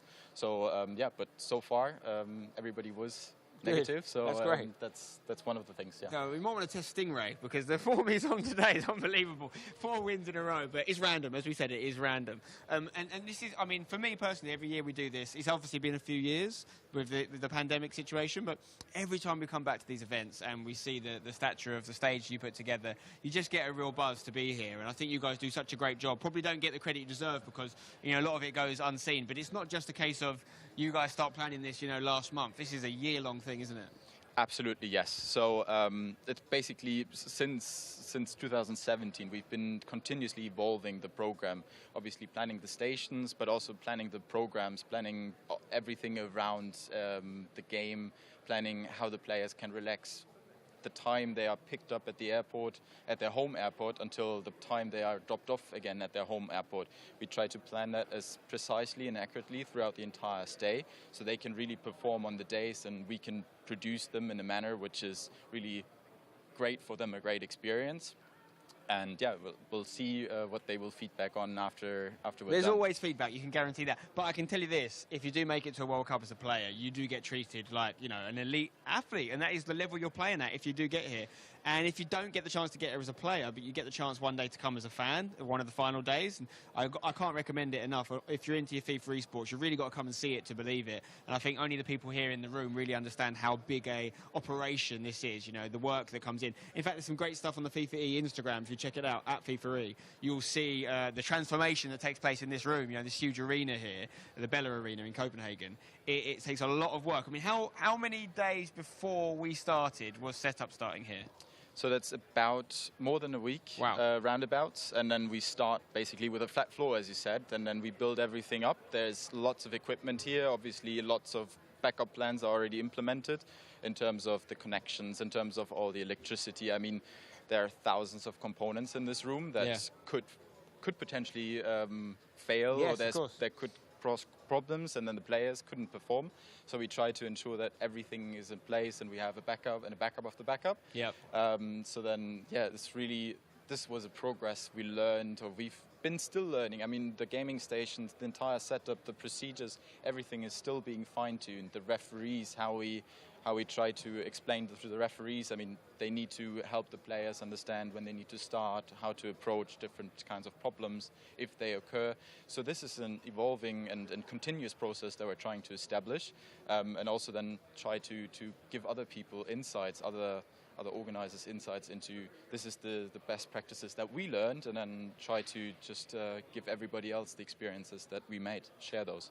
Great stuff. Maurice, you're doing a great job. He's the competition officer at FIFAe. Keep up the good work. We're going to take a little walk now, but I'll catch up with you later. Thank you. Yeah, speak later. I've got a few chats lined up for you guys as we go off this little plinth here. I'm going to make... Don't walk down backwards, Matt, cameraman, because you're going to have a problem there. That would end in tears. Right, down the stairs here, I have a man you may be able to see in the distance waiting for me. Beautiful man who goes by the name of Tex, Fnatic Tex to use his full name. DH Tex to use his old name, if you're old enough to remember when he was known as that. We're going to have a little chat. He's obviously playing in the afternoon session. He's got his eyes on this trophy. I can see you eyeing it up, Tex. What are we saying? Are you going to grab it in a few days? If I get through the groups, I think I've got a good opportunity. It's just 4 games out of the groups. I've won 4 games in a row before, but the groups is the hard bit because you can draw games. And when you can draw games in a best of 1, I just draw my games.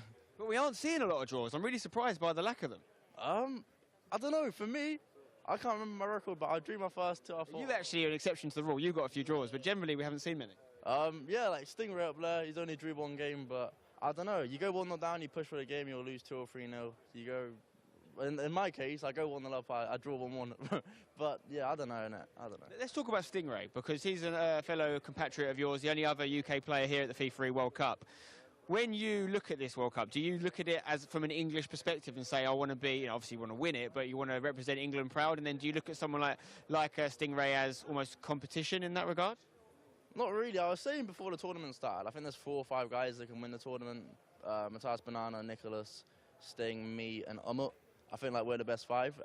But Sting didn't play too well yesterday, but he's kicked on today. He's won 4 out of 4. So if he plays well, I think he's one of the best players in the world and he can win it. I mean, today's proven that. We were talking about it yesterday, but I think if you were new to the show and you hadn't seen him play before, you'd have thought, what's all the fuss about? But today, he's shown it with 4 wins in a row. The question for me is, are we going to see that sort of performance from Tex today? Are we going to see 4W straight off the bat, book your spot? Because we know you're going to love the next format a bit better when we get into knockouts, that straight up, 2-legged setup, because you don't think this one suits you as much.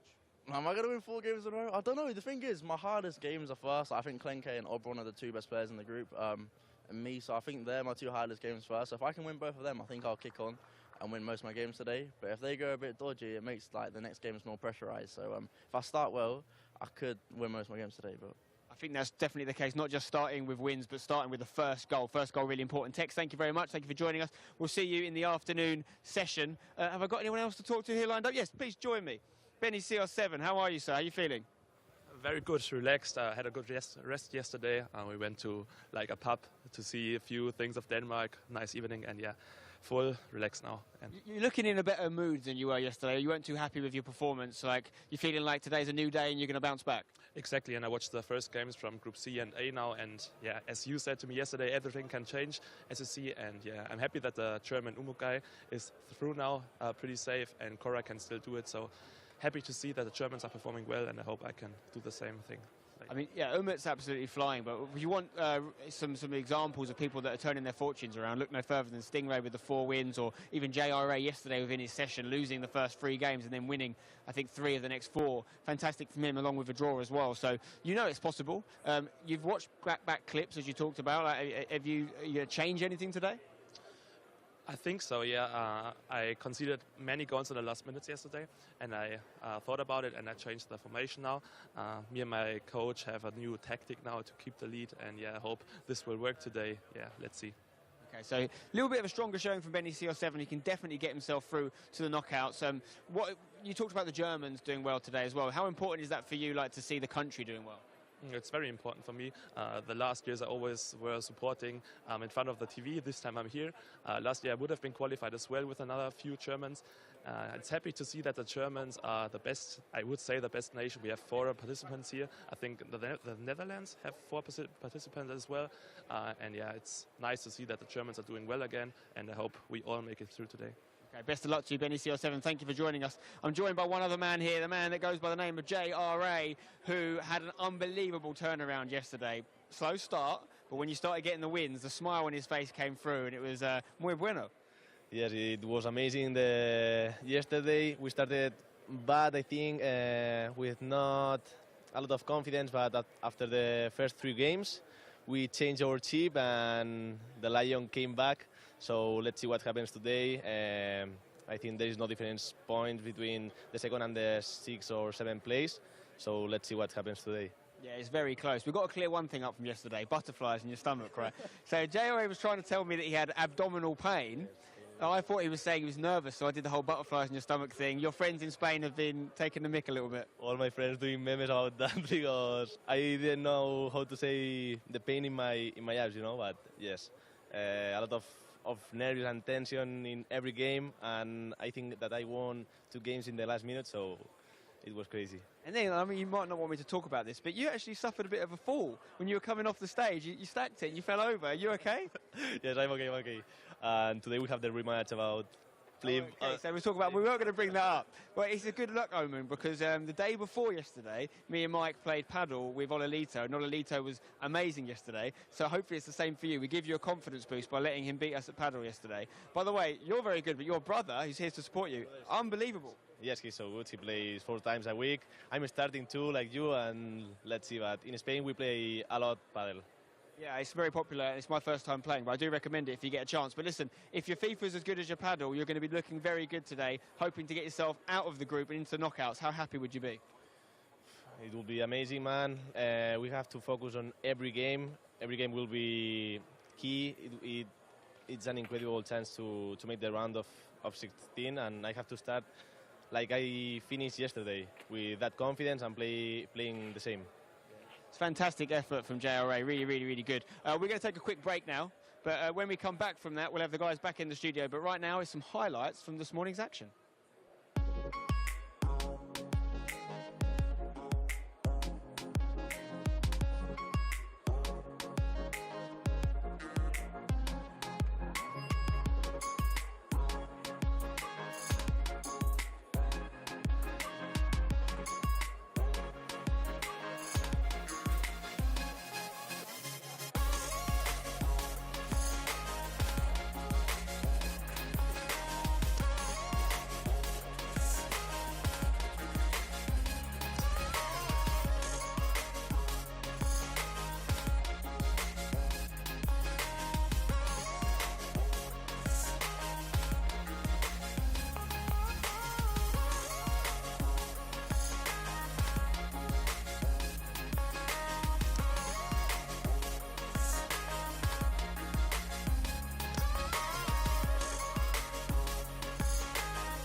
card, I think, is what every FIFA player wants to do. My expectation to the World Cup is not thinking in the trophy only game by game. I can distinguish myself from the other players. My military training helps me a lot in terms of discipline, focus and resilience. What a celebration from Tuga! I'm in 3 World Cups this year, and I'm one of the few players that achieved that status, and I think I will be one of the favorites.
Well, welcome back then to day 2 of the FIFAe World Cup, the FEWC, the biggest FIFA event on the planet. We're well underway then in the second day of round-robin matches in Groups A and C. Richard Buckley is alongside me. We have 3 more matches in this round of fixtures to see who is sticking here for the knockouts or who is going home. Both of you, this is really where they need to clutch up or go home, and one in particular, Rich, we already know, unfortunately, will not go any further. Yeah, Dame Sheet, mathematically, he can't progress, unfortunately. I think just for him, he wants to get a win. It'd be nice to get a win on the board here at the E World Cup. Looking at a couple of the other sort of unlikelies, Team Haj and One Way Crazy, both at 11 points. It's a 6-point swing needed to catch Young, but with the games that they have to play with people taking points away from each other, you would think that Team Haj and One Way Crazy probably won't be in the running as well. So in Group A, just to give you a lowdown with 9 points left to play for, you're looking at Lamps and Young fighting for that 4th spot. Levi DeWeeten's on 18 points. He's been dragged into it as well. Going over into Group C very, very quickly. He's flying, he's away. You've probably got sort of 3-4 players all fighting for it. Cone, Kekere and Nicholas all fighting for that 4th spot. Kachia and LJR Pachotto a little bit out of the pack coming into the last 3 games. A lot of information there on day 2 because we've obviously only got 3 matches left. Rich is going to try and bring you up to speed on them as it happens, and you'll be very thankful to know we've got loads of games coming your way. We're going to jump in and out of these crucial matchups as and when they are unfolding as well. Mike, I mean, this is really crucial for all these players now. We know that Damshi is no longer able mathematically to get through, but again, we've been talking about them already. Ololito, Levy, they've got to kind of keep grinding away here, otherwise, as Rich mentioned, they're getting sucked into the bottom half of the draw. And every match now, I know we keep saying this, is seriously, it's crucial. You're running out of games here. You're running out of points that are available. And a lot of these matchups are key matchups in terms of who's playing who. Like right now, I'm looking at Lamps going up against Levy. We're just talking about them battling it out for a position. Even Stingray, he's up 1-0 against Paolo Nato. That could be huge for him as well to make sure that he solidifies that top 4 placement. Obviously, we know Stingray's been amazing today. Someone like Alito's down against Pachotto, and Alito has been very much so struggling to get any points on the board. And so forth and so on. I'm curious to see how Nicholas finishes out. He's been really good today in terms of getting these late game results when needed. and as needed, but he still has 3 remaining matchups. Well, I think actually right now we should go into that Levy-Lamps matchup, because Richard was talking about that. Levy is kind of getting dragged in on 18 points to the rest of the pack there in his group. So can he get a draw or a win? Crucial, in his own words, prior to this break. He said to Spencer he needs one more win to secure him going through. Again, we hate to talk about one more win. He just needs to get some results. Yeah, well, I got the opportunity to, in the little break there, chat to Zach Moore, obviously coach of Stingray, and he said, we're playing so well. Stingray, he's flying at the moment, but we want to get the 7-0 to make a statement. We want to make a statement piece here, win all 7 today, win out, and then we look at the rest of the pack and go, look, this is what we're capable of. And I thought it was crazy yesterday when I talked to Stingray in the lobby, and he said, we're going 7-0 tomorrow. And I was like, sure, I appreciate that confidence, and it kind of kept a moving game, a little handshake, but now it's possible. Lucky charm. I don't know that I was lucky there. If anything, I was playing a skeptical role. Yeah. Or a skeptical role, excuse me. But it's feasible now, and he's looked the best out of anyone, I would say, today. Yeah, exactly. Well, should we jump back into the Ololito game as well? Another crucial matchup there between Peixoto, the Frenchman. At the moment, it's 1-0 to Peixoto as we've just gone into half-time. So I can give you an update on that one, but it's half-time there. Then we've got Damsheet, which we said he couldn't quite make a charge here against Team Haj. Team Haj, we've been talking about him quite a lot as well. No coaching team with him at the FEWC, which is quite crazy. And talking of crazy, One Way Crazy is playing Young. Young got that first win of today before the break as well. Spencer spoke to him and he said, you know what, I needed to get that win to just mount a charge today. And we've seen a really rare position for Team Holit because it's almost always been full of superlatives and compliments. And we heard when we talked to Renzo, he said, this break couldn't come at a better time because we kind of need to re-up, we need to have a conversation. And we're still talking about the likes of Ololito and Levy not really being able to put it together. They still are likely, I would say, to do enough to get themselves into the tournament, but they definitely have looked like completely different players day 1 to day 2. Yeah, I think Levy's probably more safe than Ololito. I think Ololito could find himself dragged in just for the simple fact that everyone seems to be taking points away from him at the moment, but then also the fact that Umut is now... Are we going to see a drop-off from Umut because he's already there?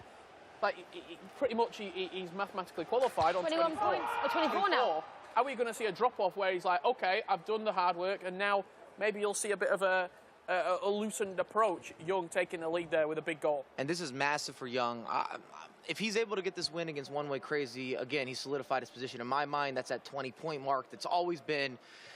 We've had a debate with variables of what's really needed, but I think we all agree around 19 or 20 will definitely put you in, maybe even a little bit lower depending on the group. Maybe not in these groups, but with Group B, for example, that's going to be coming up later this afternoon, being so competitive and so many competitors taking points off each other, it might be a lower total or tally that'll still get you into that top 4. Yeah, well, that's, I guess, was the question, wasn't it? In Group C, when it was so tight there, everyone was on between, I think it was a 2-point margin between something like down to 7th place. So that's changed slightly. Now we're into this matchup. And if results go Nicholas's way in particular, Nicholas currently winning 1-0, he'd find himself second. After being in a position where we were thinking, the unfathomable, Nicholas might not even qualify. He could find himself in second position with him currently beating Cone, Tuga drawing and Ololito losing. He would propel himself up the table into quite a powerful position.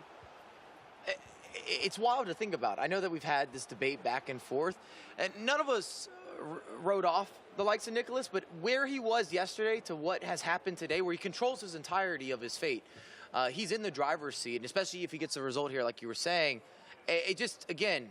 It's kind of credit to how special Nicholas is. And when August was here sitting next to us, he talked about his level of consistency and structure. It's almost remarkable. And I think that's a really good way of wording what Nicholas the Iceman has been able to put together for his career in the past 5 years. Well, it's a conversation if he knows how to get through rounds as well. Yep. You know, it's not just about 1 or 2 games. And I know we like to talk about it. It is very much game by game here. But he knows how to get through to knockout stages. I think we'll see a similar vein of form from Tex a bit later on when he takes the stage here as well. We're sticking on with this match then at the moment between Nicholas and Cone. Oh. What's happening, Mike? Well, we've got a comeback trail here for Levy, but more so my reaction was the miss in the Alito matchup, beautiful cross, goes for a bicycle, it connects, but it just isn't on frame. And again, certain opportunities would go differently for you if you're full of confidence, if you're having those moments where you're feeling you have that full expression. And when you're struggling, it just seems like you hit the post more. You give up that counterattack. Give away a penalty. Yeah, you give away that penalty. Your storytelling and your narrative just seems to be going the wrong way. I mean, Cone, though, can he mount a charge here? Not at the moment. We're just jumping out of that game because he was talking about mental yesterday, that he wasn't really in the good frame of mind to get through, and obviously he's 1-0 down to Nicholas at the moment. Let's go to One Way Crazy and Young again. Young took that lead a moment ago, now into the 70th minute almost. One Way Crazy there on the ball. Okay, Young is still very much in control at the moment. Can he do anything with this counter-attack?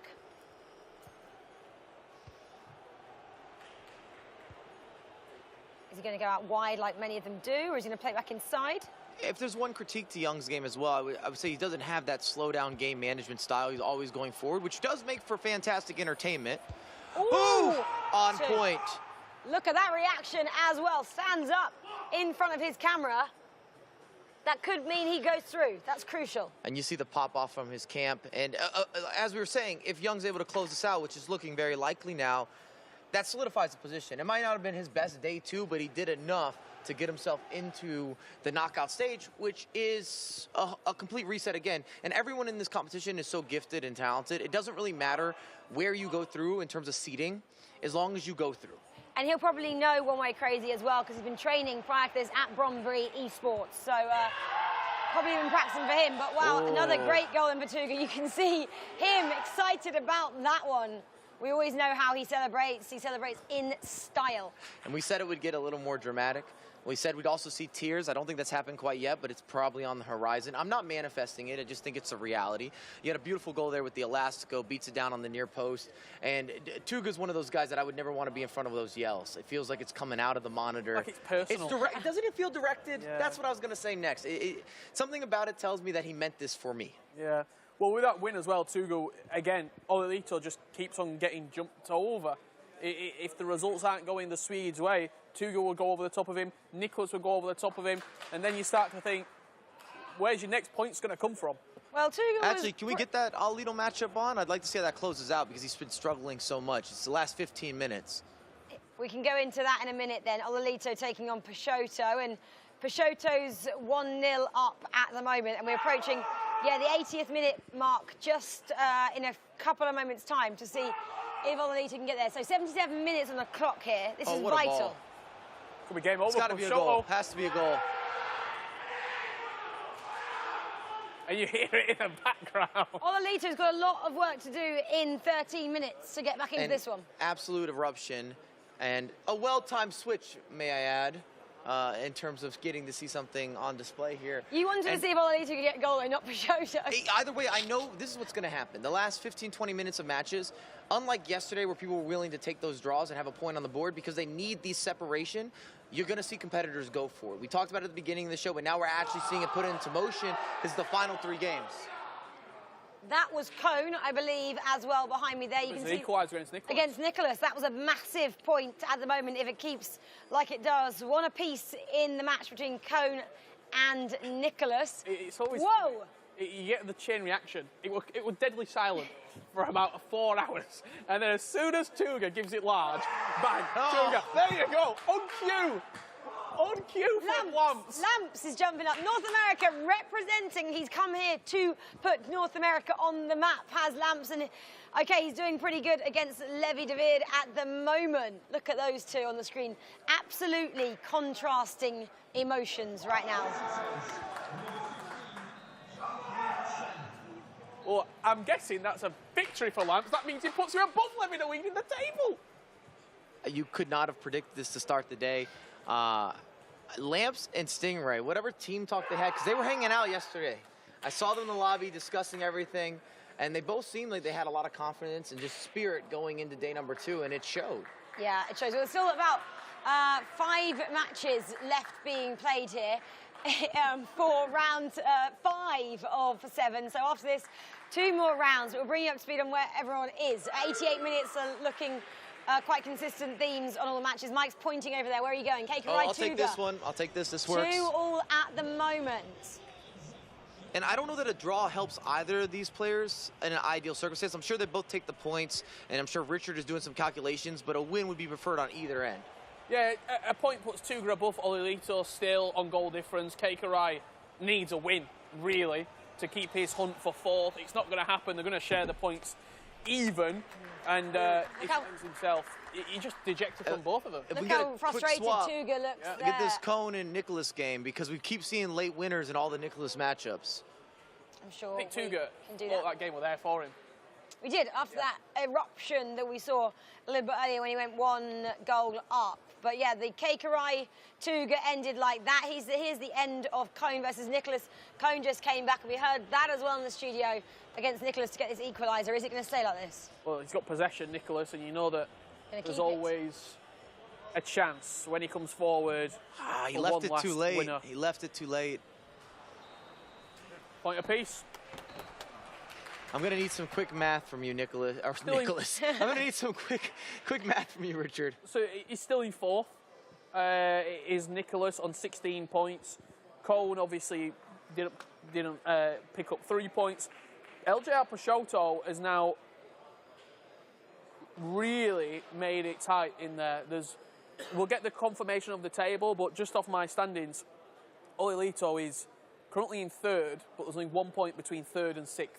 Ouch. 2 matches what left. What are his remaining matches? Olilito's remaining matches are Keikarai, massive decider, and then Nicholas. He's got to get something off Keikarai, because this Nicholas today has been dangerous, and he'd leave Nicholas it late. He likes some drama.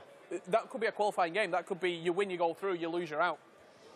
Yeah, well, 2 more matches to bring you. We'll get the updated scores when we know what's going on. It takes a while for them to be processed here in the studio. 2 more rounds to go at the moment. We know some players have definitely gone out, and we mentioned them a little bit earlier. Damshi was one of them, but he still wants to continue to play, obviously. He wants to get a couple of wins next to his name. Richard's just won there, which is great for him to end his competition strongly as well. But guys, remember at home, there's a lot of chances for you to get involved. If you want to ask Mike or Rich or Spen or any of the players a question, you can do that on Twitter and Twitch and use the hashtag FEWC, FIFAe, or hashtag FameYourGame.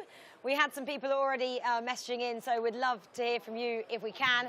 And remember as well, you guys can win some cool stuff. You can win a football from the World Cup later on in the year, and some headsets as well. You have to collect 100 points by watching the stream on FIFAe Twitch channel. And yeah, you might get lucky at the end of the day. Here's an example of what you can win. 1,000 channel points is what you're after on there, and you can win one of these. EPOS headset in Ghost White. Look at that. So plenty of things running throughout the weekend for you to get involved with. And finally, I'm going to put it out there now, we have a Hyundai goal of the day as well. We want your votes as well. So head on over to Twitter and vote for that at the end of the day, and we'll announce that tomorrow on tomorrow's show. So yeah, a lot of traffic there, Rich. Sorry, we'll pause in the games in the studio while we direct you to some cool things as well. Let's go then to the standings with 2 more rounds of fixtures to play in groups A and C. Wow. Let me just kind of go through these a little bit, and then we can have a quick debrief. So I can't believe what I'm looking at. Paolo Nato, 25, he's gone through. As is Umit on the other side, 27. They've gone to knockouts. Stingray Young, 20 points, looking like... In theory, 20's not enough, maybe. Maybe not. Lamps, Levy, very close there. Then it looks like one way, Team Haj, Damshi have a lot of work to do. Mike, just hold your thought a sec. We'll go over to Group C. Tuga Olilito on 17 there. We didn't expect that. 16 as well. They're in the hunt, aren't they? As are Peixoto and Keikarai on 15. Cone's even still in the mix there. Catcher, possibly a bit of work to be done, but everyone, apart from Damshi, has a possibility. Mike, I know you've got a lot to say about this, so take it away. Well, I was going to say with Group C in particular, we didn't realize that we were going to have this Olilito fall apart, therefore kind of leaving the door open, and it's opened up 3 additional spots because we thought he was a shoo-in with Umit to start the day, and that's just not the case. So I can't wait for the final 2 matches here because every match is going to matter drastically, and we're going to see people flip-flop in terms of positioning. Group A, shout out to Stingray and Lamps. These guys were not in the top 4 to get started today, and they have won the majority of their matches. They've done it against the toughest of opponents, and they put themselves in a position to push through now where someone's got to get pushed out. Even Young's not safe. I don't think 20 is completely safe depending what happens with Lamps and Levy. From 2 to 7 is 1 win's difference in Group C. Cone, with 1 win and some good results going his way, could find himself right in there. No one is safe other than Umit. Well, and they're matching up against us. We're looking at the next matchup. You've got Nicholas versus Tuga. That's going to be a battle. You've got the likes of Peixoto going up against Umit.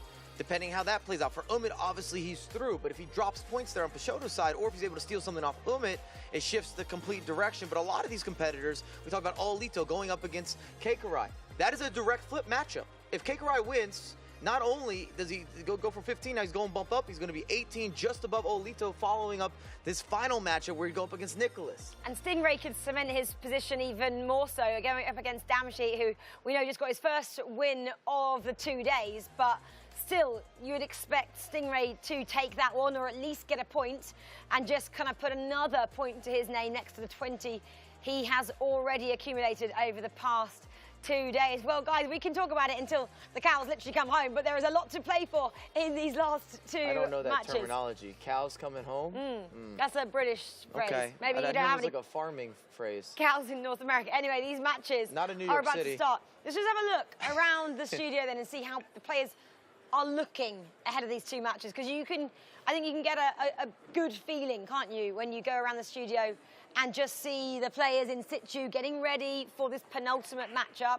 You can sense there, can't you, who is confident and who isn't. Well, you also get the feeling that some players like Levi DeWeed, Oli Lito, who had such good days yesterday, today it's not gone their way.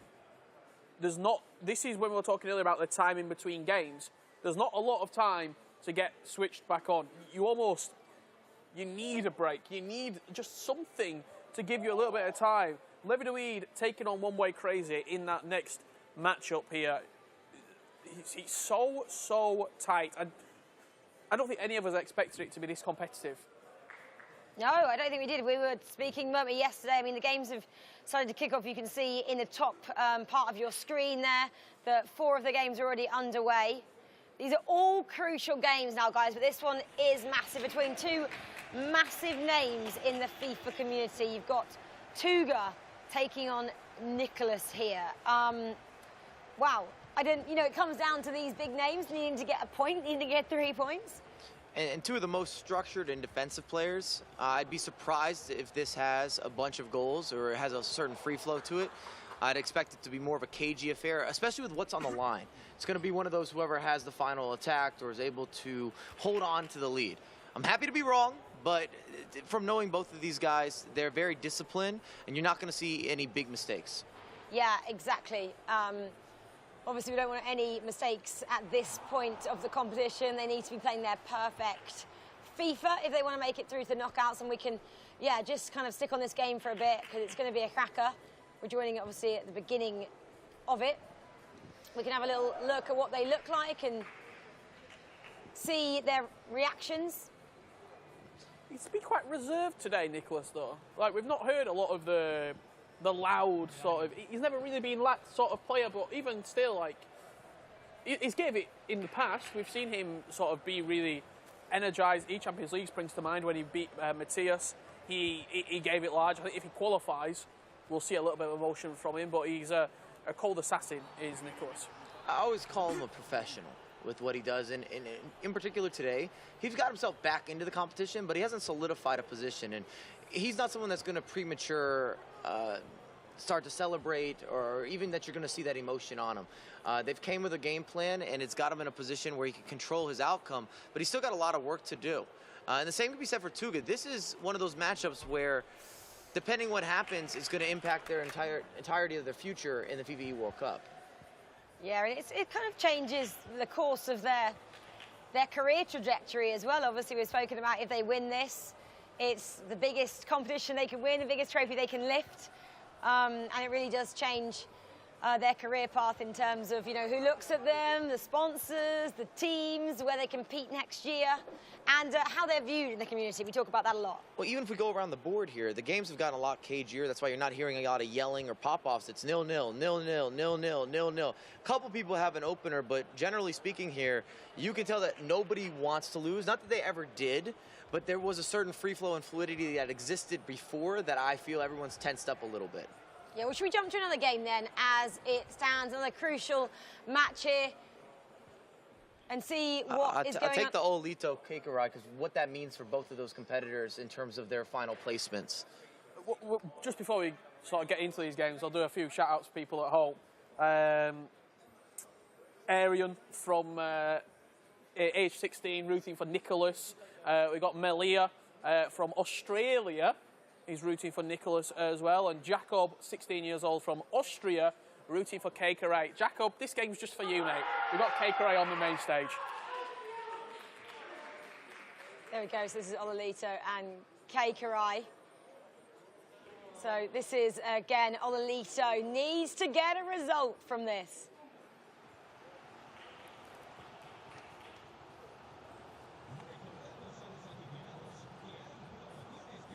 Well, let's just have a little keep on this then and see what's going on. Keikarai then, again, Aga was talking about him. He spoke to him before he started playing today, and he's kind of rooting for him as well. And he's kind of gone under the radar. He's another one of those players that really burst onto the competitive scene during the online portion of competition, but he's done really well at LAN. All the competitors have in order to get to this point, of course, coming out of playoffs.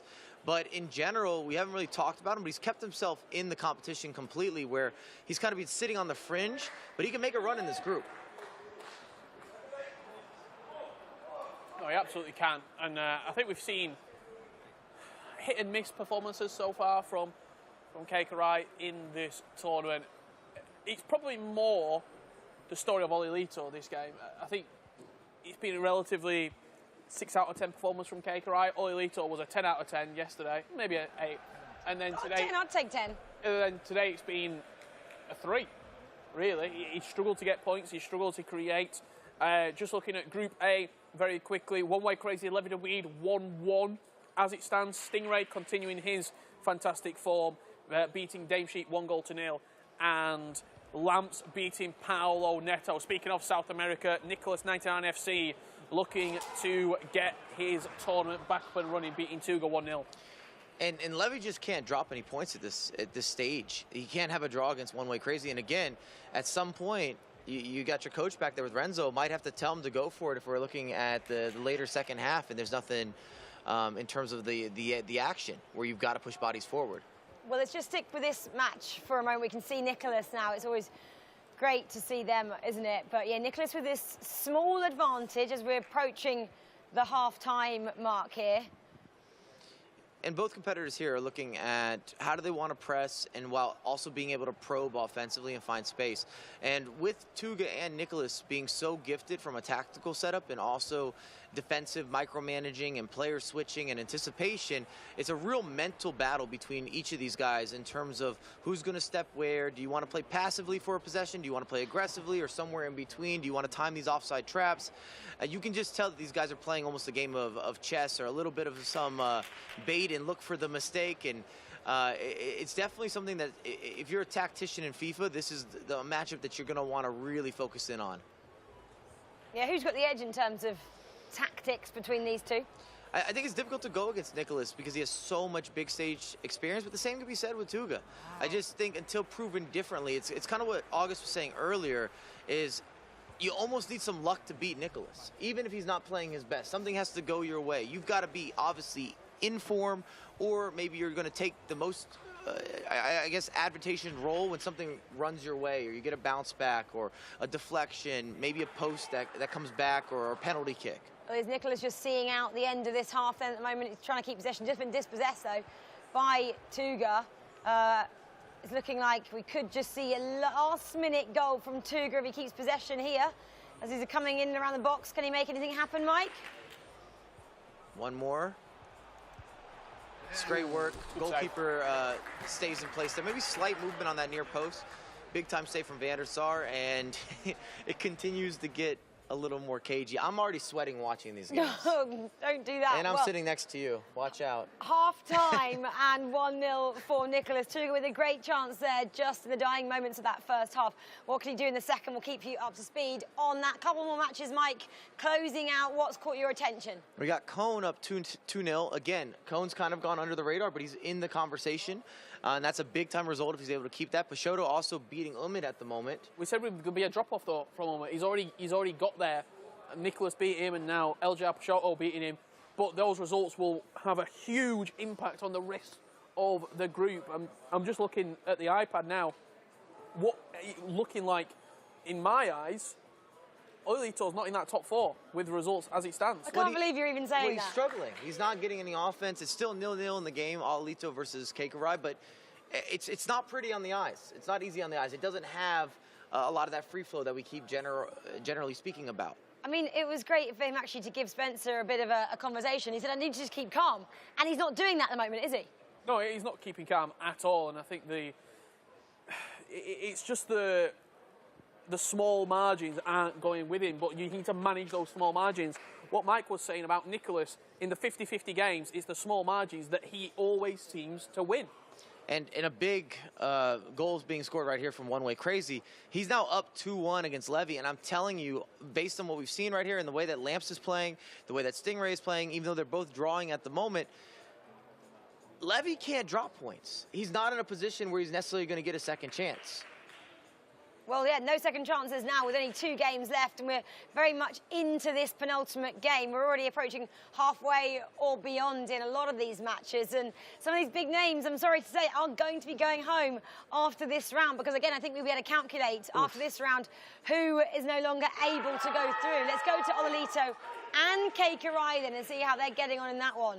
And Keikarai has been the man we've been talking about a lot, and rightly so, because of yesterday. He was so dominant, so strong, hasn't lived up to the same kind of level he did yesterday.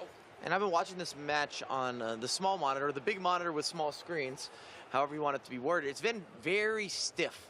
There hasn't been a lot in this. It looks like 2 players that don't want to lose, as opposed to maybe pushing on for the win.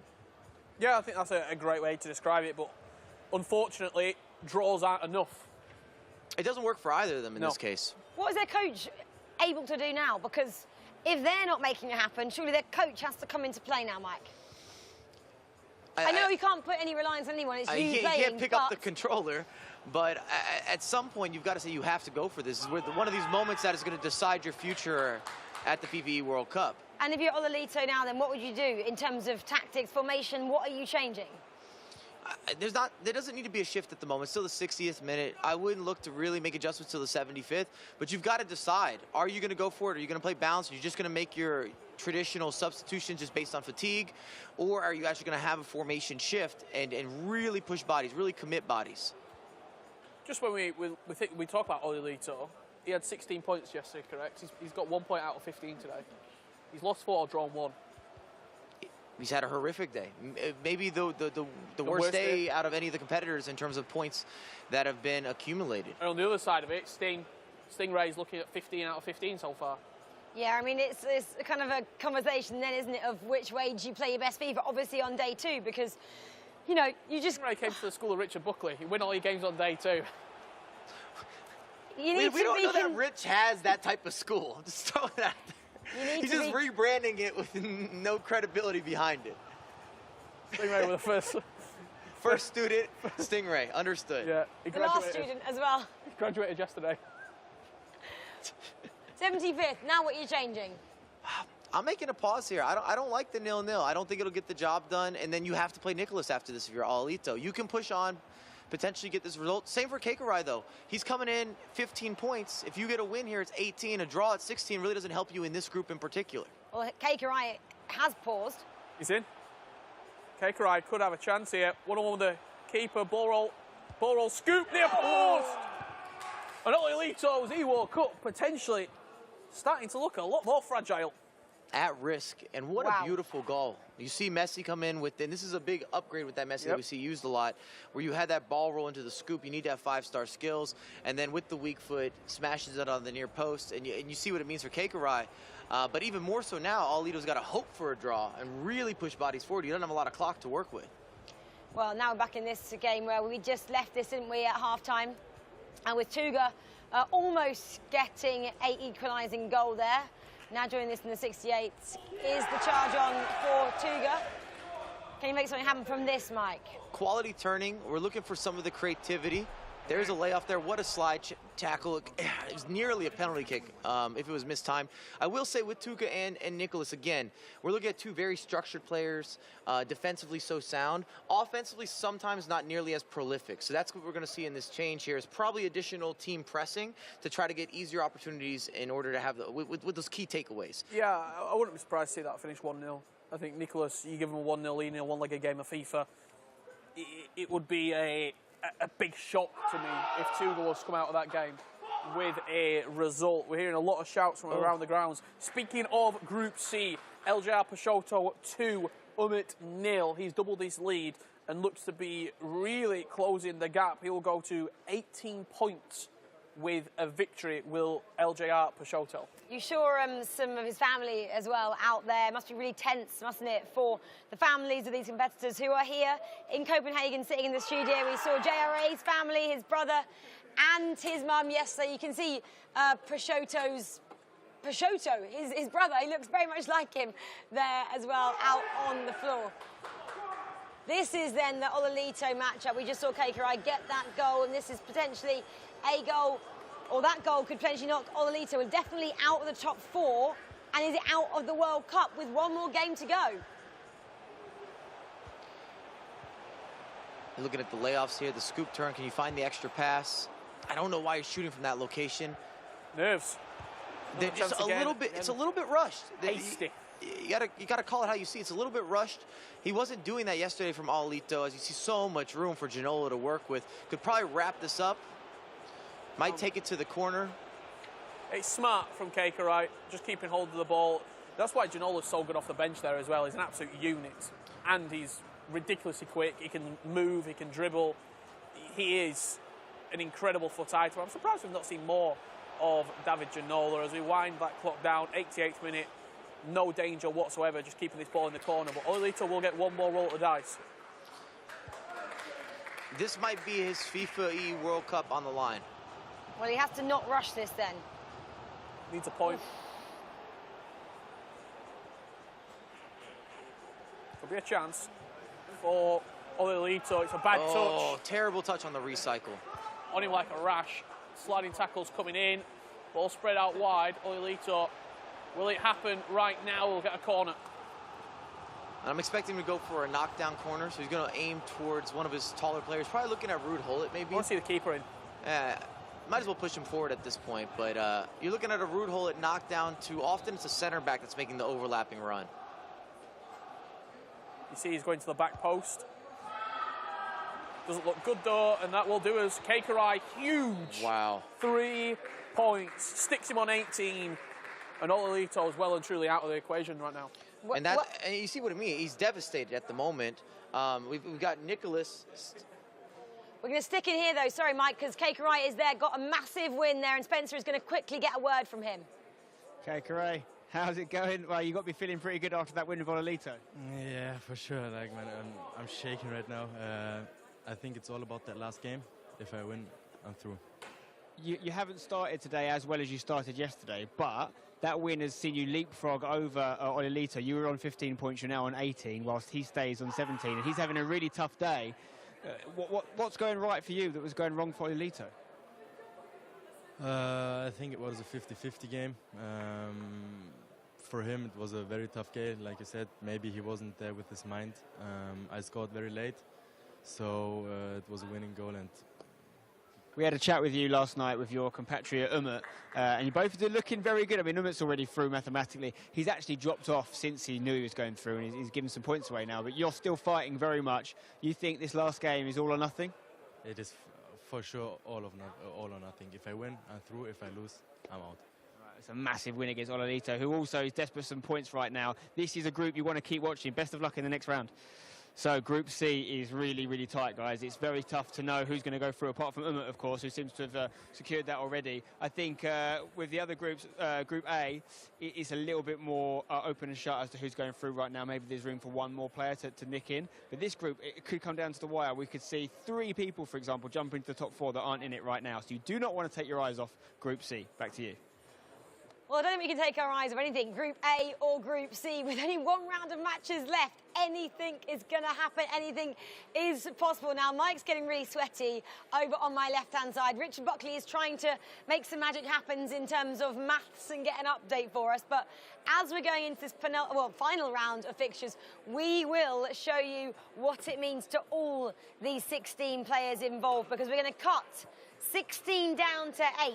Each group, remember, has 8 starting. Only 4 goes through to Saturday's knockout rounds. We can have a look then at these as they stand, Rich. We're going to fill in the gaps, possibly, as you can. So, safe at the top of A. Yes, A's all updated as it currently stands. So Paolo Nato, top of the pile. Stingray's picked up 18 points out of 18 today. He has been outstanding.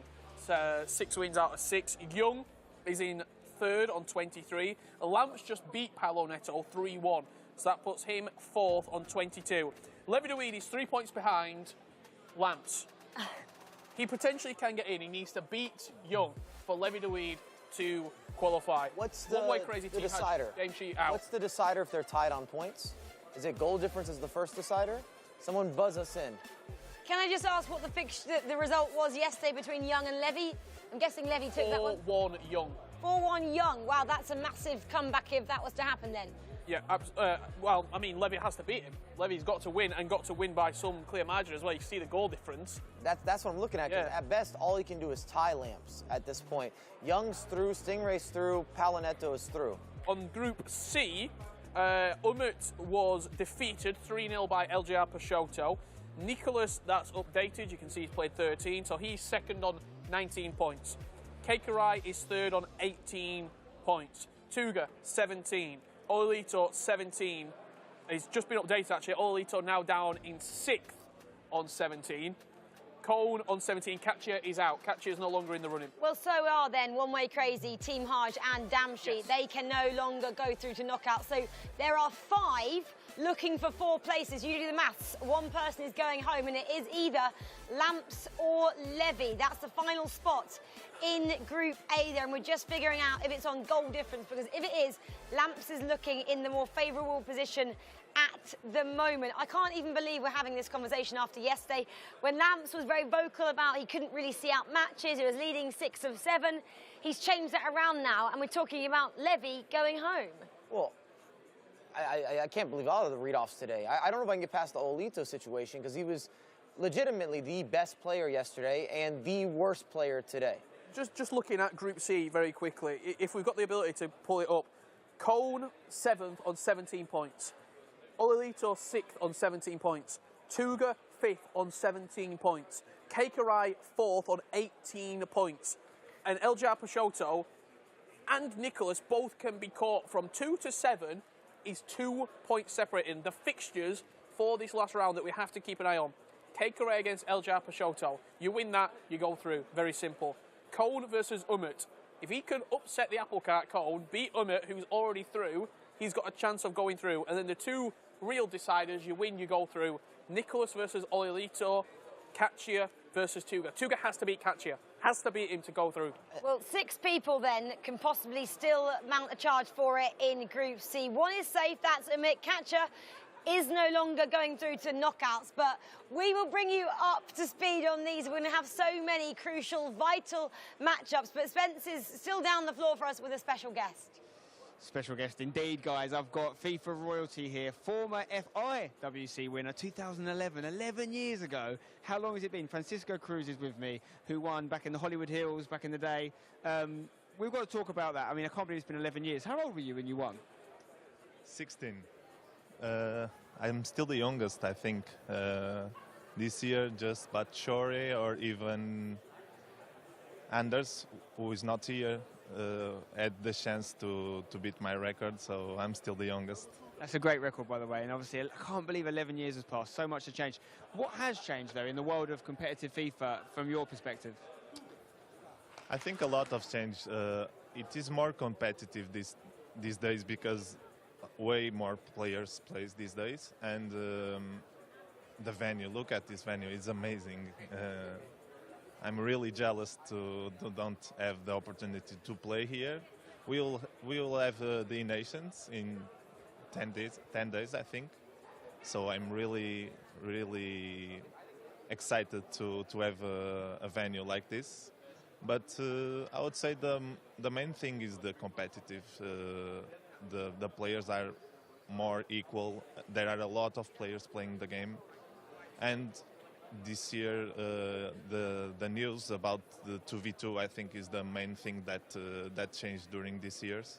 But the passion is all the same. We scream the same way. We want to win the same way, and it's really good to be here. Yeah, some things never change when it comes to playing FIFA, of course. You're involved in the Portugal setup, so I'm sure if I ask you who you're rooting for, there's only one man and he's sitting just in front of us. Yeah, I'm here to support Tuga. He's our captain on the Portuguese national team, and I promised him if he qualified, I would be here. So I'm here a little bit earlier than the supposed, and I'm here to cheer him, and I think I'm really sure that he will qualify. He's really good, really good. He's been doing great. I mean, it's been an amazing year from Tuga, qualifying for all 3 events. It's so impressive. But if we take your Portugal hat off for a second, who else has impressed you? Who else do you like this year? I really like Paolo Nato because speaks Portuguese. He speaks Portuguese. That's a thing, and he's good because he went like Bonano. He went out of his house. He went to United States and he was able to win MLS, and really he's really good because in the how do I say, when he has a bad time or controversial, he plays better. So that's a really good thing, and that's one really good characteristic to have in FIFA, in my opinion. 100%. Mentality is so important. Look, I'm looking around here and I'm just seeing FIFA royalty everywhere. We've seen Aggie Rosemeyer, another former FIWC winner, Francisco Cruz here. Great talking to you, mate. Good to see you, and enjoy the rest of the day. You too. Back to you guys. FIFA royalty in the house. Well, it's a World Cup. What do we expect? We'll see many more big names, I'm sure, from the FIFA community as this week and the next and the week after unfolds, because we have some big competitions coming back here at the Bella Arena next week and the week after. We've got the Club World Cup and the E-Nations as well. Loads to look forward to. But right now we have something big going on. Send it to me. One more round of fixtures in Groups A and C, and Mike's getting a bit flustered here. He's like, they don't matter, they do matter, they don't matter. I mean, Lamps, you think, has done it anyway. This is the situation, and Richard's going to correct me if I'm wrong, because Richard's always ready to correct me if I'm wrong. So what we've got right now is Lamps is in 4th place, Levy's in 5th place, Levy at 19, Lamps at 22 points. So this is the situation. Lamps is a 5-goal difference to his advantage. They've split on head-to-head, so it would go to goal difference. So in theory here, Lamps would have to lose, Levy would have to win, but also by margins in order to fulfill that 5-goal separation in terms of the goal difference. Not impossible, Mike. That's what I'm trying to say. It's not impossible, but it's not likely. So for the most part, I would say that Lamps is sitting in a really good position. Now, on the other end, we got the likes of Kekarai and Peixoto, which is a direct flip matchup in terms of what's going to happen. You have Olito and Nicholas. Again, it could be a flip there. If Olito wins this matchup, it puts him on 20 points. That's right in that mix-up zone that we said would put you in a competitive limelight. And he had a great first day, terrible day today, but it can all be fixed. And then the last matchup that we should be really paying attention to is Tuga going up against Katia, who does not have a chance. But for Tuga, again, winning this matchup really solidifies the position. Yeah, absolutely. If Tuga was to beat Katia, he'd go to, 20 points? He would be right in there. It's very simple. And for everyone at home, not worrying about the numbers or the statistics, in Group C, just look for who wins. More than likely, if you win that game, you go through. Look at friend of the show, Marcus Gomes. The 5th final round of Group C is going to be crazy. Lovely to know you're watching, Marcus, as well. It is going to be crazy. We keep talking about how crazy this is. Let's start. The games have started. We're going in, guys. Where are we going? We're going in Peixoto and Hello. And he's on the board. Peixoto immediately. That was it. I was talking about it. Peixoto. That is it. 1-0 up. Looks like it's from a corner. LJR Peixoto, after having a very subpar day 1.5, I'm going to say, he's turned it on in these last few rounds, has this young man. He just beat Umit 3-0. He beat Olilito 3-0. He got a draw against Tuga. He beat Nicholas 3-0. It seems to be his golden scoreline at the moment, and he's beating Kei Karai. As it stands, he will be going into the knockouts. And question for you, Richard, because I know you have the numbers in front of you. What does this look like if we were to have some draws? I don't know. Very confusing. So this, remember, is Peixoto Kei Karai. It says Umit there. Just don't be too put off by what's that matchup, because Umit is playing Cone down there in match number 7. So we can jump to that one, but that was Peixoto Kei Karai. Yes. Yeah. So we'll go then to Umit and Cone. So Umit again leading. He's already through, but it's about what Cone can do. Yeah. Cone's still in the running. That big 17-point separation at the moment between 7th and 2nd. But Umit probably wanting to build a bit of confidence. Also, if Umit was to be successful here, you see him dancing inside the box. The German, he'd go to 30 points. Probably looking to solidify himself as the best player from the groups as well. Umit would be, certainly, he'd be the highest point total out of anybody. And he adds to it. And it's just spectacular work in the box. I know it's not necessarily what generated that attack, but between the patience, the left stick dribbling, just a mastery of the intangibles, and then really, truly waiting for your opportunity. And that's Cone looking like he's going to be eliminated. Yeah, we're talking about eliminations. Let's go to Nicholas then and Olilito, because that's another elimination matchup possibly there, which is happening behind us. 0-0 as we just tick over the 20-minute mark at the moment with Olilito currently in possession. He was rushing it earlier, wasn't he, in the game, Mike? And he just needs to calm himself down and get his head around what is about to happen. He said, didn't he, against Nicholas yesterday, he was confident. Has he got that confidence today?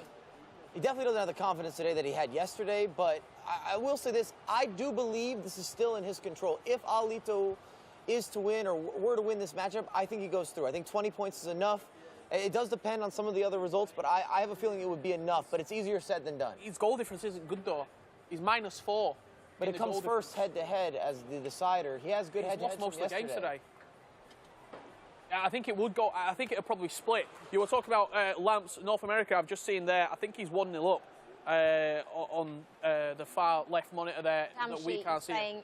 So Lamps is all but through with the goal difference further smounting. Even if Levi Douid was to be successful, Lamps would go through with the superior goal difference. And Lamps' best friend right now is going to be the clock. Yep. The longer you can hold on to a lead, even if it ends up being a draw, like, and right now, especially considering that Levy and Young is at a 0-0. Yeah, we're on this Lamps matchup as well, so we can just run down the clock for a short while with him and see what he does in the time that we're here. Damsheet then in possession. Again, maybe Lamps just needs to get back in possession and just control the game a bit more, Mike. He's done a good job getting into these positions, just hasn't been as likely to penetrate. On cue, there's the penetration. Inside the box, R9, fake shot, reevaluates, realigns, and converts on the near post. So what Lamps is probably thinking about now, alongside Young and Stingray, they've already solidified their places. Placing. Yeah. No one really wants to play against Umit. And those two groups would match up against each other, A against C. So you're probably thinking, look, let's try and finish third, maybe second, and potentially try and get a quote-unquote easier tie, because at the moment, Umit is the man to beat. Currently winning his game, he'll pick up 30 points out of a possible 42 available to him. Should we go to Tuga Catcher? We haven't jumped in there yet for the really animated Portuguese man there. We can see what he's feeling at the moment. It's still 0-0. 5 minutes until half-time. Catcher on the ball at the moment, trying to be an Umit and just dance around the box. Oh. Find some space, can't find some space. He's trying to be a spanner in the works as well, Catcher. He can't qualify, but he can certainly mix up this group. Be the ultimate villain here on the final decider. When you're looking at Tuga, just depending again on what happens in other matches, who wins, who draws, and so forth and so on. Yeah, nice picture there of Tuga as well. Umit now leading 3-0.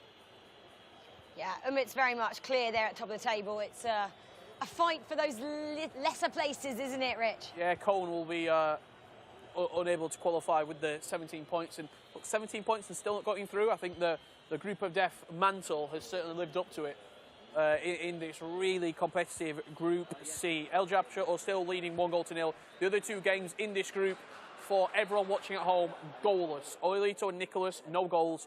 Katia and Tuga, still 0-0.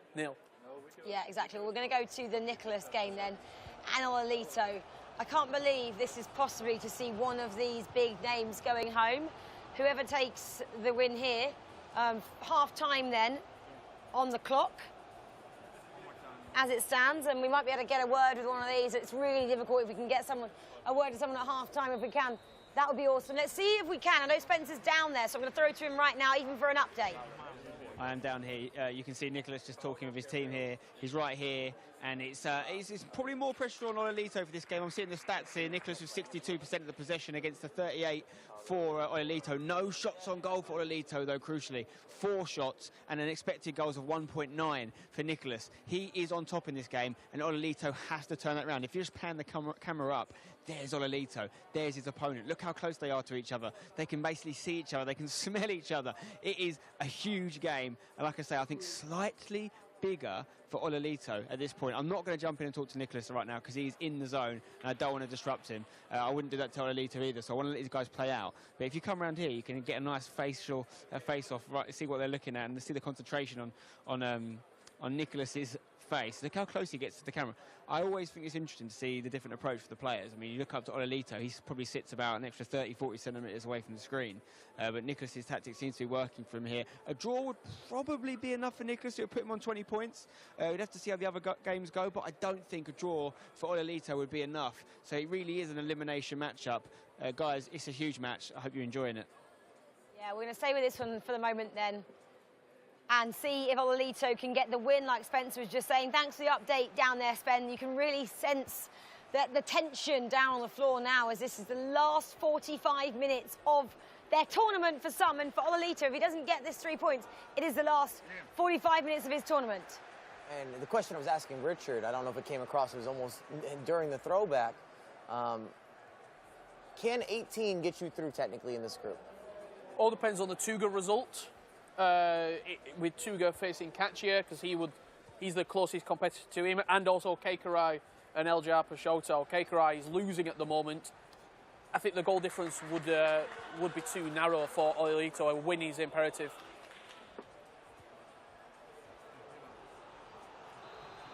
Well, we've got a corner kick here from Nicholas. Doesn't quite make anything from the set piece. He'll just keep possession for a while until he can make some space and get a chance. Patience. Patience is your number one friend. And speaking of updates, Katia is 1-0 up against Tuga. So you're talking about if a draw is enough, Mike. Now, it potentially looking like it could be with the head-to-head and goal difference coming up against Keikarai as his closest competitor instead of Tuga. This is getting wild. It's out of control. And I know we're not talking a lot about Group A, but just as a quick update there, it's still 0-0, Levy versus Young. And Lamps is drawn even with Damjeet, so that puts Lamps in a progressive position. And I'm not sure there's enough time, because we gave this scenario where you need a lot of goals, you need a defeat, all these different things have to happen, and I just don't think there's enough time on the clock even for that to happen, which would see Lamps going through, and now they're more so, now they're more so playing for seeding. Yeah, absolutely. Paolo Nato as well, shout out, has just dominated Group A. He's been the sort of the insurmountable object at the top of the table throughout the majority. Well, I can't believe that only about 3 hours ago I was saying, look at Team Hullet. No one outside the top two. And we're talking about Paolo Nato as well. I think he was third in his group. And now they're looking, both of them, Levy, we're calling him Team Hullet. Oilito Team Hullet, and Levy possibly going home. Yeah, only person who's still in there is Paolo. Chance here for Tuga. He's looking to build, he's looking to create something. It was beautiful work there. You let it go with a dummy run, gets it into the right position. Elastico doesn't really split the defenders. Here's a corner kick upcoming for Tuga. And we talked about set pieces. They mean so much. And Tuga's been one of those guys that scores a lot of set pieces. Driven into the back post, looking for the knockdown. First contact isn't one, but he'll try and get something on the seconds, not to be successful. And that's a scary sight. Ruud Hullet running at you down the middle of the pitch. Opportunity for space to work Tuga. Big goal. He's got about 17 people around that booth. I was about to say that. He has some big support down there, does Tuga. Wow, a bit of an exhale there. It shows how much that goal means. Okay, it's only a draw at the moment. He's getting 1 point. Can we go to the Alito-Nicholas matchup now that we have a draw in that matchup? I think Nicholas might have just scored as well, which is the worst case scenario for the likes of Alito, and it's a bit of unlucky or misfortune if you're going to see this replay in time. Yeah, Nicholas has just scored. That means Ololito at the moment will be going home, because we were just saying 3 points will definitely be enough for Nicholas, but Ololito really needed the 3 points as well. Not even a draw was going to be enough, so we can... Draw it depends on the results. Depends on the results on a draw. Well, it depends on the results, which is what Mike is saying at the moment, with Tuga at the moment getting an extra point as well. Rich is doing the maths for us. And Kekurai's losing. Kekurai's losing to Peixoto. Peixoto will go to 21. Nicholas will go to 22. So your table will read Umut, Nicholas, Peixoto, and then Tuga will go on to 18, and on goal difference will go through. Where's the Kekurai matchup? Should we go to Kekurai and Peixoto as well? We've just been talking about those guys, and Kekurai will be going home, but Peixoto might be going through. And well, that's 1 even now. It's 1-all. Peixoto's got a lot of people down there as well, so it's great that he's got support here. Game 4, Lamps is this is all the support. Down there, outside the booths. Tuga's parents. Tuga's parents, Peixoto's team behind them, so they're kind of both rooting for the guys in the same group. This is crazy. Just think, by the way, Group A was to be wrote off. 30 minutes ago, we said Group A was done. Damesheet and Lamps here, this matchup relatively straightforward for Lamps. He looks to be progressing through, and all about seeding in Group A to be precise. Gorgeous.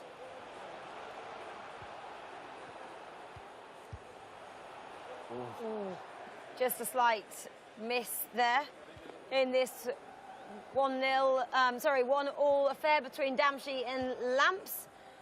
So we keep talking about a lot of different moving parts in these matchups. Let's go down and see the Ololito matchup and see what he is doing at the moment against Nicholas. Nicholas had that early lead. He's still controlling the matchup now as we're approaching the last 10 minutes of this. I mean, time is running out, Mike. Not only that, but I'm not sure that a draw even repositions Alito at this point, because we've got Kekurai and Peixoto drawing, and we just had a goal, I believe, for Tuga, which then guarantees his position going forward. It's just eliminating spots that could be open. Well, let's just talk about what we're seeing, because we'll bring you up to speed on what that means a little bit later. Let's just watch the end of this, because there's drama here. There's going to be drama in terms of someone's going through and someone's going at home. Oh. Nicholas then, looks like he might be able to make something here.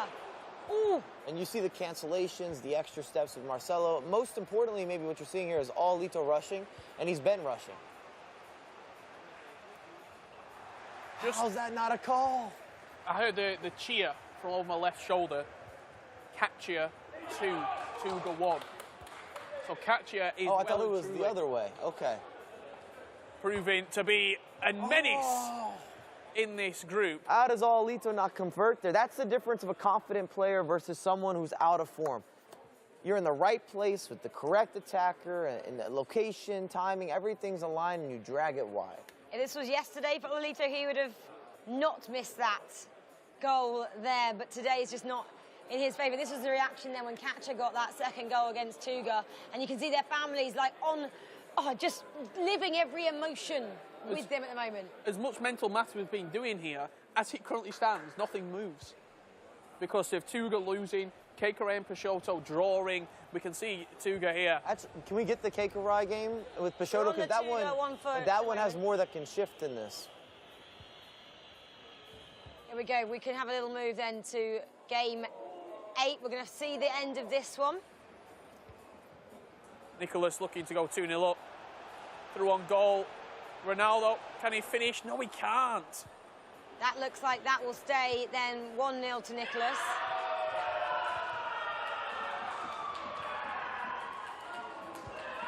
We can hear though around the studio here, Tuga has now equalised. So 2-2 versus Katia now.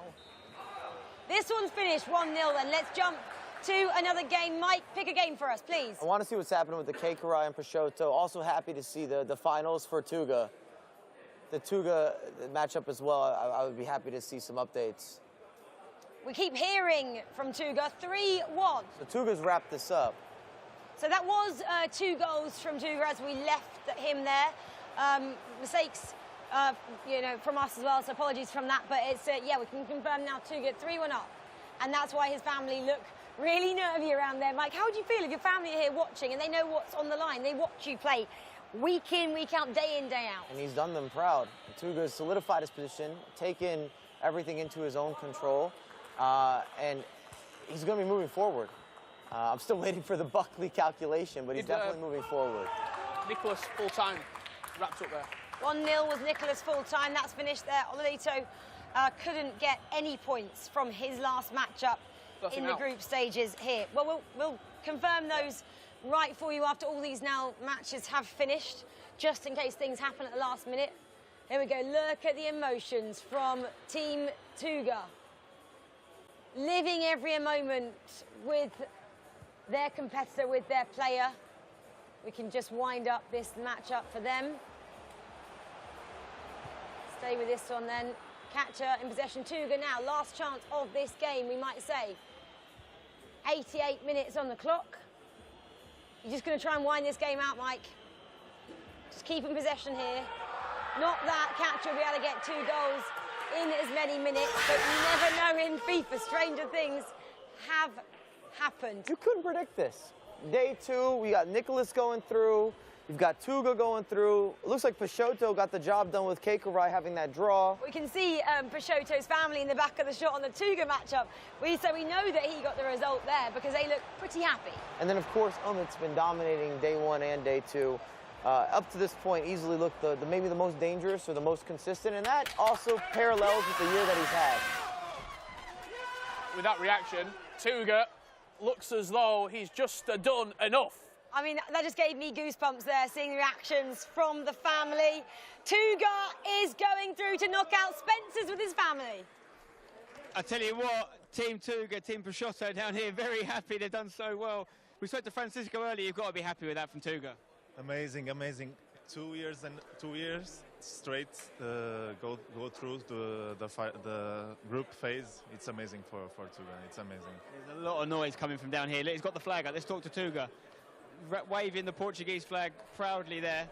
He's just going to, like that bit of sportsmanship there, just can console his opponent. But Tuga, what support you've got out there?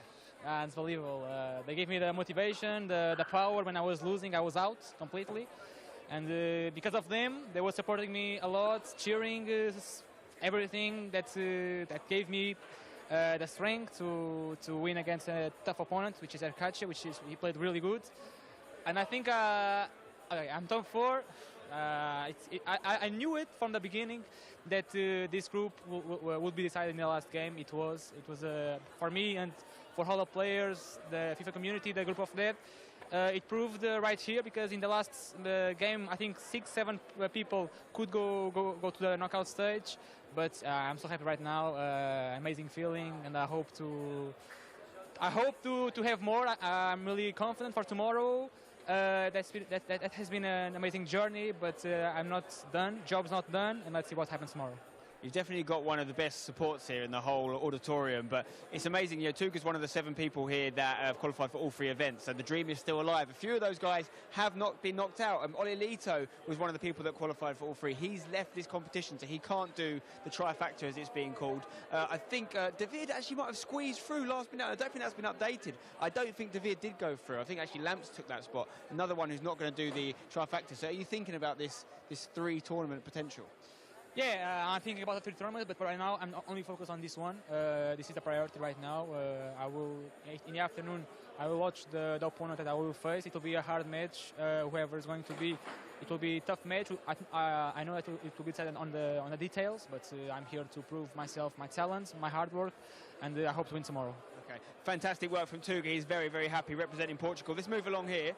I want to see if I can find Nicholas, who might have gone walkabouts, but Nicholas obviously squeezed through at the expense of Ololito, which was huge. Huge exit for Nicholas. Oh, he's up here. Let's find him.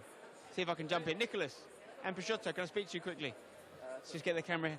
Nicholas, what a game against Ololito. You know, if he'd won that one, it could have been interesting, but you got the job done. And people were doubting you, but you didn't doubt yourself. Yeah, I was so lucky with Ololito. I mean, in the 85, he had a 1v1 situation and he missed. I was lucky, but I think in the match I deserved a lot. Like, I had like almost 5 points, like expected goals, so, and I scored just only one. But yeah, today was a great day for me. I'm so happy. I don't know, maybe it's the pressure, I don't know, but I played well today. I think you definitely come out of your shell when the pressure's on you. You know, you ended up finishing second in the group. At one point, you were sitting in 7th and 8th at various points throughout the day. So, I mean, other people were saying maybe Nicholas isn't going to do it, but you never doubted yourself.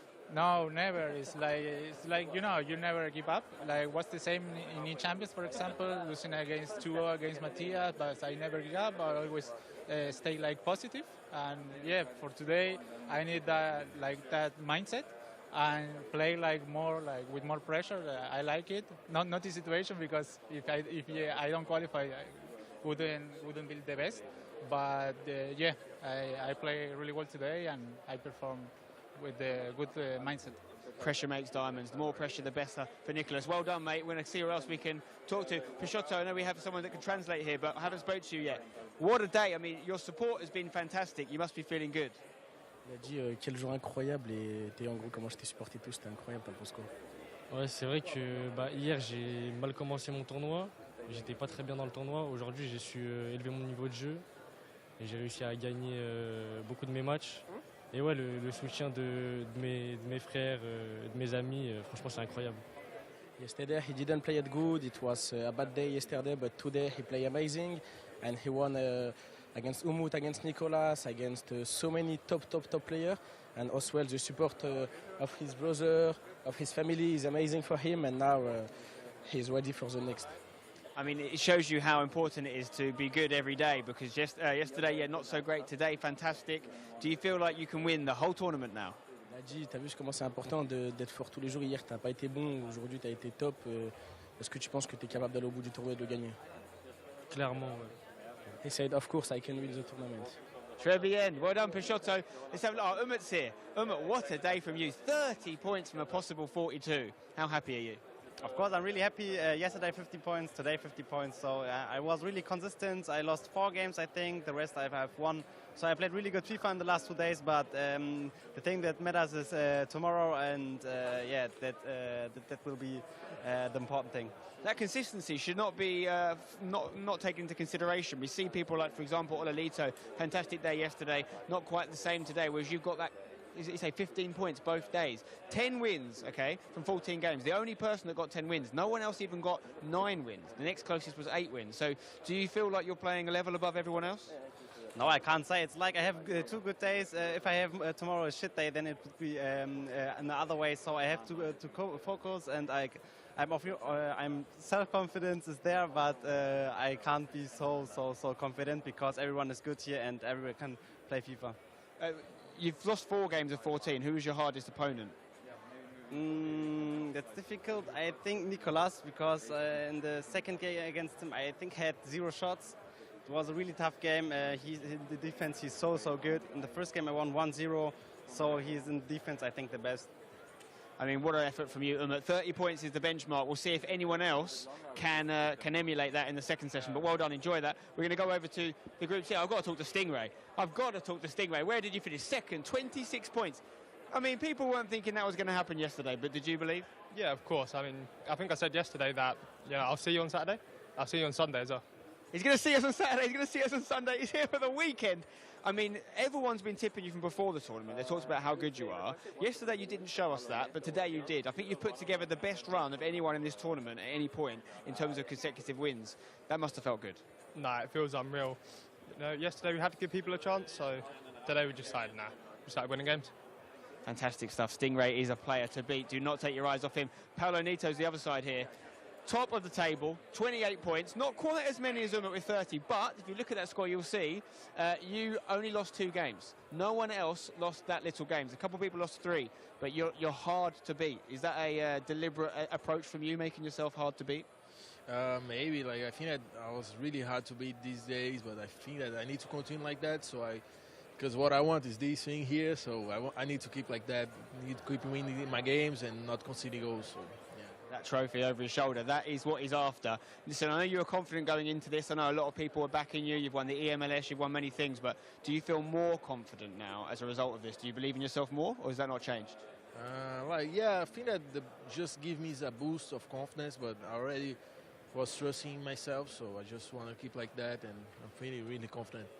Fantastic work from you. Paolo Nato is really another one you don't want to be playing against. And look at this man, Lamps. You've got to be happy right now. I mean, I spoke to you twice over the last few days, and both times, even though the results weren't necessarily going your way, you were very calm, you were very cool. You said, we just got to keep doing what we're doing, and it will come. And you were right.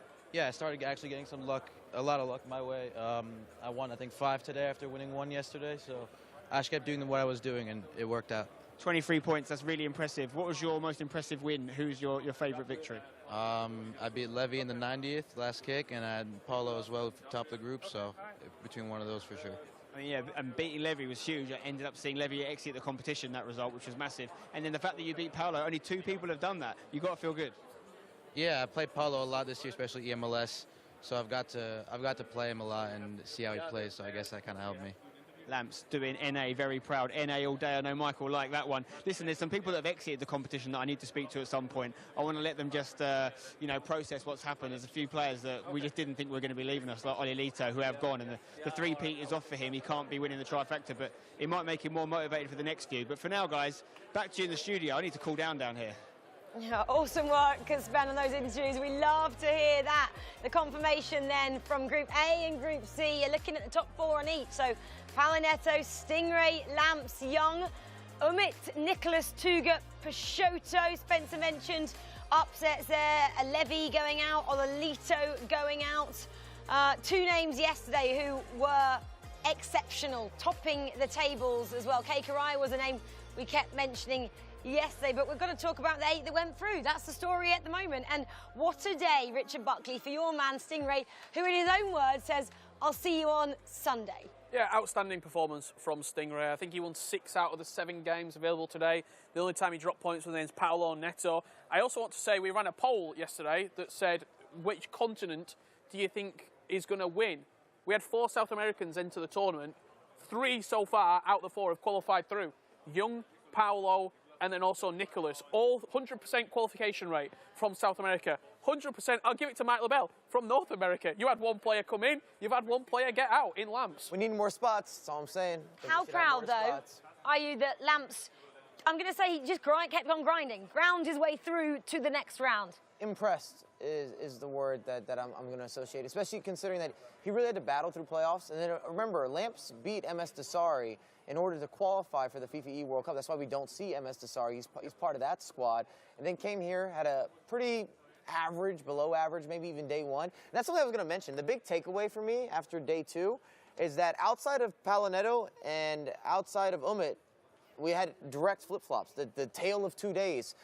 Sometimes we say the tale of 2 legs, but when you really think about it, everyone that played well outside of those 2 yesterday played poorly today, and vice versa pretty much. Well, we have our 8 now going through to Saturday. We'll see them again. I'll confirm them again. Young, Lamps, Paolo Nato, Stingray from Group A, and then in Group C, joining them, Peixoto, Umut, Tuga, and Nicholas. Well, guys, that is it from Group A and Group C.